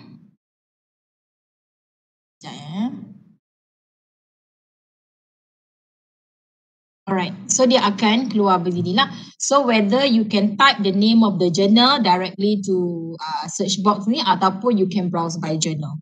Alright, you can browse by category. Okay, selalunya saya akan guna ni lah, directly ataupun browse by journal lah. This is adalah salah satu cara untuk membantu researcher untuk mengenal pasti which journal that you want to publish. So semua all the top journal memang ada dalam ni lah, dah listed dalam ni lah. Alright, for example, okay, I nak tengok Lancet ni kan. Dia ni I nak tengok dia kategori kuartal berapa for this year. Alright, For example, so semua details mengenai Lancet punya journal ni akan diletakkan kat sini, dia punya impact factor, okay, calculation dia macam mana. So semua yang contributing items dalam journal Lancet ni, okay. So nak tengok dekat mana kuartal, you nak identify kuartal journal you yang you publish tu kat mana, dekat dalam under rank. Okay, you klik saja rank, kat sinilah kuartalnya. Okay. So kalau kuartal ni maybe dia akan berubah lah from years to years. Okay, maybe dia akan getting better. Kalau macam ni dia memang dah top lah, sebab dia dah since 1997 dia dah quartal 1 sampai lah sekarang. So dia maintain dia punya reputation dia. So kalau journal-journal yang daripada Q4 mungkin from time to time dia akan develop and then dia akan pergi ke kuartal yang lebih tinggi. So apa yang you perlu buat adalah just ambil yang terkini, 2019 Q1 masukkan dalam you punya metadata masa you register you punya publication tu lah. So this is how you want to identify your JCR in WAS if you publish in WAS. Okay? Ada question tak nak tanya? Is there any question or ada dekat chat ada question ke? Tak ada. Okay. Any researcher that you want yang nak tanya soalan? Seperti yang Encik Ismail, saya kurang pasti whether Encik Ismail dah share dengan researcher ke tak. Duration untuk PITA membuat semakan validasi diberi masa 14 hari. Dalam perkeliling Sensor dah mengatakan kita diberi masa 14 hari dari tarikh researcher masukkan register metadata. Okay? Tapi kita tak adalah menunggu sehari ke-13, 14 baru kita nak buat validation kan. Alright? So seperti macam Cik Mail pun tadi, saya sangat-sangat menyeru untuk semua researcher masukkan your publication, register your publication as soon as possible. As soon as publication tu dah di-publish, please masukkan, sebab kita sekarang ni macam mengejar tahun. So that any publication in that particular year kita nak selesaikan in that particular year juga. Maksudnya tak adalah berlaku kerugian, Myra rugi, MyATP rugi dan sebagainya. So kita nak masukkan, kalau you jangan last minute, jangan bulan 10 MyATP then you nak masukkan semua, memang mungkin akan mengambil masa untuk kita buat semakan validasi lah. Okay? Any feedback daripada researcher? Ataupun nak bertanyakan soalan? Researcher daripada Kedah ni pemalu ke? Selalu daripada daripada Cawangan macam Negeri Sembilan dengan Melaka banyak juga tanya. So kalau ada bolehlah sama-sama kita share tuan-tuan dan puan Sebab apa? Sebab proses ni proses yang sangat baru untuk PITA, especially non-index lah. So memang kita sebenarnya buat taklimat ni selain daripada kita nak terangkan metadata dan juga semakan validasi tadi tu, tapi kita pun nak tahu respon apa masalah ataupun mungkin ada apa-apa yang kekeliruan yang berlaku ke. So kita nak dapatkan respon lah daripada tuan-tuan dan puan. Kalau ada boleh share kan, kita sama-sama dapat selesaikan lah. Assalamualaikum Cik Ismail, saya ada soalan. Betul. Dengar ke? Dengar Dr. Zeti. Okey. Jadi last year saya ada macam kata publish dah masuklah dalam Prisma. Kemudian baru saya tahu yang paper tu dia rupanya status dia Scopus. Tapi dah publish dah divalidated dah. So jadinya adakah macam last year macam dah tak ada peluang lah kan? Dia possibility just in case saya tahu ni, kita tak tahu yang dia tu status Scopus. Lepas tu baru tahu dia status Scopus. Adakah kita perlu delete balik maksudnya kata record tu, lepas tu kita record yang baru? Okey doktor, saya jawab. Okey. Mau pencerahan ni Cik Ismail, saya tak berapa nak clear lah yang tu. Boleh. Okey. Okey, terima kasih. Soalan yang bagus. Okey, Dr. Jati. Okey, saya jawab untuk penerbitan yang telah dibuat validasi, tapi kalau katakan masih ada katakan tahun 2020 tak diindeks tapi tiba-tiba dah diindeks. So doktor kalau dah kena pasti yang itu dah diindeks, boleh edit dekat publication doktor tu dia ada button edit. So doktor tak perlu delete, just edit saja dan masukkan dia sebagai index publication lah. Di hujung sekali dia ada index by Scopus dan doktor masukkan URL yang macam tadi Puan Rohayu dah share kan, macam mana nak masukkan. And then lagi bagus kalau katakan MyATP dan dia lepas, mungkin sebelum ni katakan penerbitan tu 2020 hujung tahun Disember, mungkin dah masuk dalam MyATP doktor. Tapi kalau katakan kalau katakan dalam dah diindeks dalam Scopus tu pula tulis Januari ataupun Februari 2021. So doktor bolehlah update publication date tu sebagai 2021. So dah dapat kata MyATP markah untuk 2021 tu mungkin dah dapat lah. So yang tu saya boleh respon macam tu lah doktor. Saya menjawab tak? Tapi ceritanya benda tu last year, jadi macam saya tak ada berpeluang lah kan untuk update kan? Betul tak Cik Ismail? Boleh. Ada peluang. Maksudnya just update saja. Tapi bila cuma saya dalam nak MyATP, button edit tu tak ada button edit lah Cik Ismail, sebab benda tu dia dah publish, dia dah validated. Okey, kalau yang macam itu baru. Tak silap saya ada, sebab saya pernah validatekan yang orang ni. Okey, kalau katakan dalam skrin doktor tak ada. Okey. Kalau saya cari tak ada, tapi tak apalah, saya check lagi sekali nanti. Kalau tak ada, nanti doktor kena isi e-aduan lah. E-aduan ICT tu boleh maklumkan tiada button edit. Sebenarnya boleh edit. Okey. Saya share skrin saya doktor sekejap Saya share skrin saya.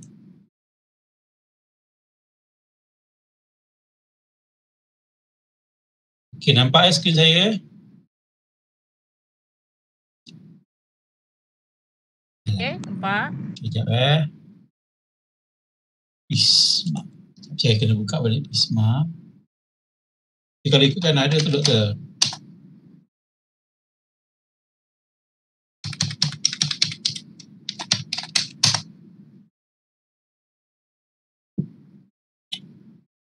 Okey.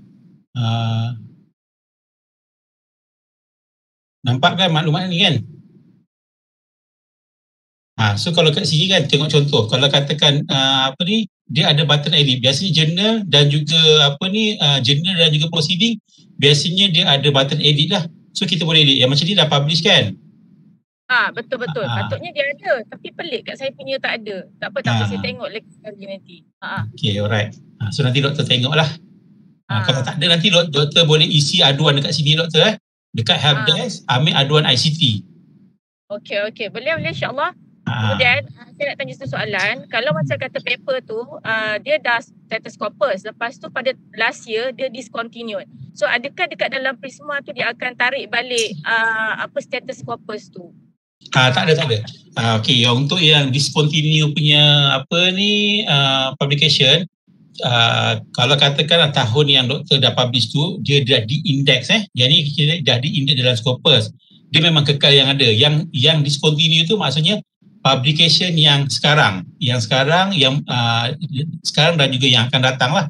So yang untuk yang itu dah memang takkan ada dekat dalam Scopus, dan walaupun jurnal tu sebelum ni dah di-index dalam Scopus, tapi untuk penerbitan yang baru dan juga akan datang memang tak ada. Tapi kalau existing punya, maksudnya sebelum ni dia telah di-index dalam Scopus, dia tetap ada dekat dalam Scopus, dia tak delete.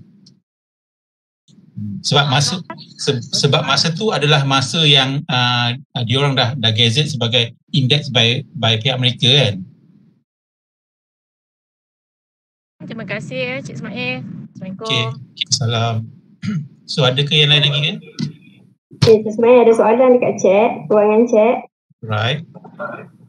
Saya ada experience di mana paper saya telah dipublish, tetapi apabila saya mencari URL tersebut, paper tu tak boleh diakses kerana memerlukan username dan password oleh website itu. Adakah publisher ini wujud atau penipu? Okey, yang tu orang kata macam predatory journal lah, kata orang kata lah kan.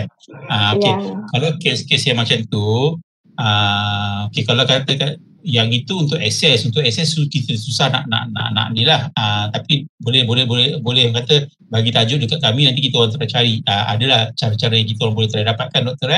Tapi untuk kes-kes macam tu, untuk Prisma ni biasanya sebelum tuan-tuan dan puan-puan hantar, biasanya dia ada dia mesti akan bagi satu salinan ke, ataupun at least kata abstract ataupun dia punya kata proof yang tuan-tuan punya publication tu dah diterima. So yang tu tuan-tuan boleh register di dalam My Prisma. Tapi kalau untuk kata bila katakan URL tu, bila kita check balik memang tak ada, tapi publication yang doktor masukkan tu dah lengkap, ada nama jurnal dan sebagainya, yang itu kita boleh, orang kata yang tu tak ada masalah untuk kita validatekan. Tapi dia orang kata kalau katakan yang memang ada, memang katakan just bagi tiada maklumat nama jurnal dan sebagainya, so itu memang problem lah. Sebab memang ada juga database ataupun jurnal ni dia tak allow, dia bukan open access. Right. So itu kalau saya silap ataupun ni, mungkin Puan Ayu boleh jawab jugalah. Okey, seperti yang saya mention tadi, so kalau for those selepas ni lah, kalau benda ni pun dah jadi kan, kalau researcher selepas ni jika nak nak publish dekat mana-mana journal, please be very careful lah. So kalau you all nak minta khidmat nasihat dekat mana nak publish dan sebagainya, boleh kita orang boleh bantulah.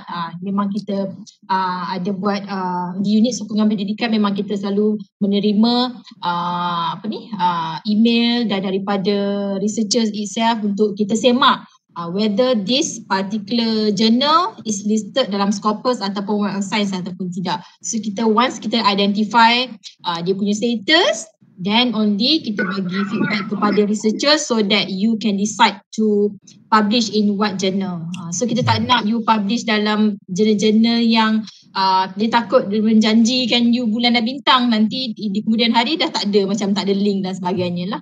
So tak apa, for those yang nak publish ataupun nak pergi conference kat mana-mana je, memang boleh refer kepada library so that kita boleh bimbing you untuk kat mana nak publish, mengikut bidang you lah. Boleh, tak ada masalah. Puan Azlin pun boleh bantu kan kalau untuk UiTM Kedah kan? Boleh insyaAllah. InsyaAllah. Puan Lin ada soalan dalam chat tu, tolong bacakan Puan Lin. Ya. Okey, ada satu soalan. Saya ada publication buku tahun 2018. Bila saya isi dalam Prisma di bahagian publication date, tak boleh klik 2018. Dia automatic 2021 current year. Baik. Itu dia. Saya macam agak pelik jugalah.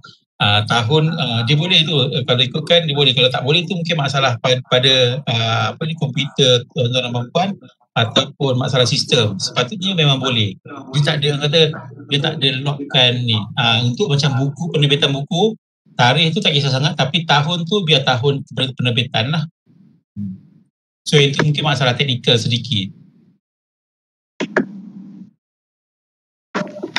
Betul. Yang tu boleh buat aduan, units ya. Aduan units. Dekat aduan ICT UiTM tu boleh buat aduan, nanti kita akan tindakan. Okey, sementara saya dah buka saya share screen ni, saya nak tunjuk sistem orang kata penambahbaikan in future lah. Tak pasti lagi, tapi kita pun sekarang dah dalam proses untuk penambahbaikan. Sambil-sambil kalau katakan tuan-tuan dan puan ada soalan, boleh type dekat dalam chat lah. Okey, so yang ini sekejap sistem. Ini adalah sistem iPrisma yang bukanlah yang baru, yang ini dalam proses penambahbaikan lagi. Kita tengah bangunkan satu sistem iaitu untuk penerbitan tuan-tuan dan puan lah. So tu yang saya minta tuan-tuan dan puan, kalau dah ada Scopus ID, so nanti masukkan ataupun Pablon ke dan sebagainya, bila dah ada, so boleh masukkan dekat dalam tuan-tuan punya profile lah. So bila kita masukkan nanti bila katakan benda tu diinjek dalam Scopus, automatik nanti dia akan listkan publication tuan-tuan puan dan dalam publication tuan-tuan. Tak perlu dah orang kata nak key in. Ni orang kata perancangan kami lah. Buat masa ni kita dah test, memang dia berjaya. tapi belum laksana sepenuhnya lah. So saya harap tuan-tuan dan puan dapat mengisilah Scopus ID, WOS ID dan sebagainya. And then kalau dalam sistem ni pun, so kita boleh tengok institutional hash index dan juga penerbitan mengikut fakulti lah. So contoh macam perubatan, kita boleh nampak dia ada 5,000 lebih penerbitan di dalam Prisma ni lah. So ini kita tengah dalam proses penambahbaikan lagi sistem-sistem ni. So kita boleh nampak lah baik cawangan pun ada dan sebagainya. Ni orang kata saja yang berkongsi dengan tuan-tuan dan puan-puan. Yang tadi yang saya tunjuk yang ni kan dashboard tu kan. So kita boleh nampak lah berapa. So kalau kat sini kita boleh nampak publication index berapa, publication index berapa. Dia ada highlight dia lah. Alright. So yang itu saja. So ada soalan lagi ke?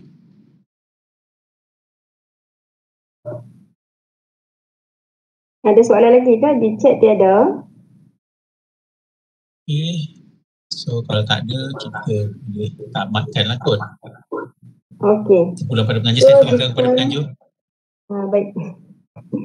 Okey, terima kasih kepada kedua-dua penceramah kita. Alhamdulillah pada petang ni kita dapat perkongsian yang sangat bagus lah. Saya kira kan mungkin ada sesetengah yang pada kami pun baru lah untuk menerima tanggungjawab ini di cawangan.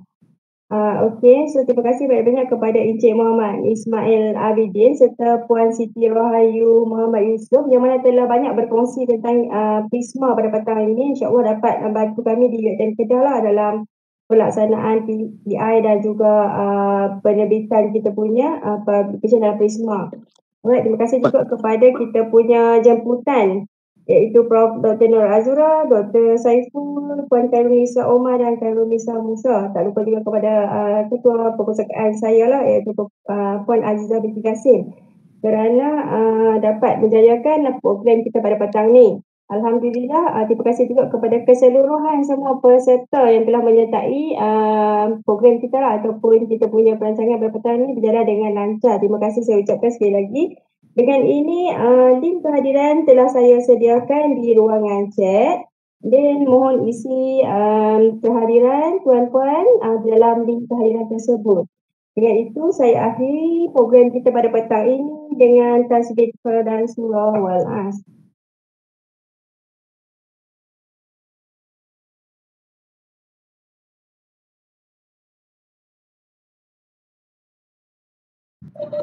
Terima kasih semua. Assalamualaikum. Terima kasih. Terima kasih Puan Ayu. Terima kasih Encik Ismail.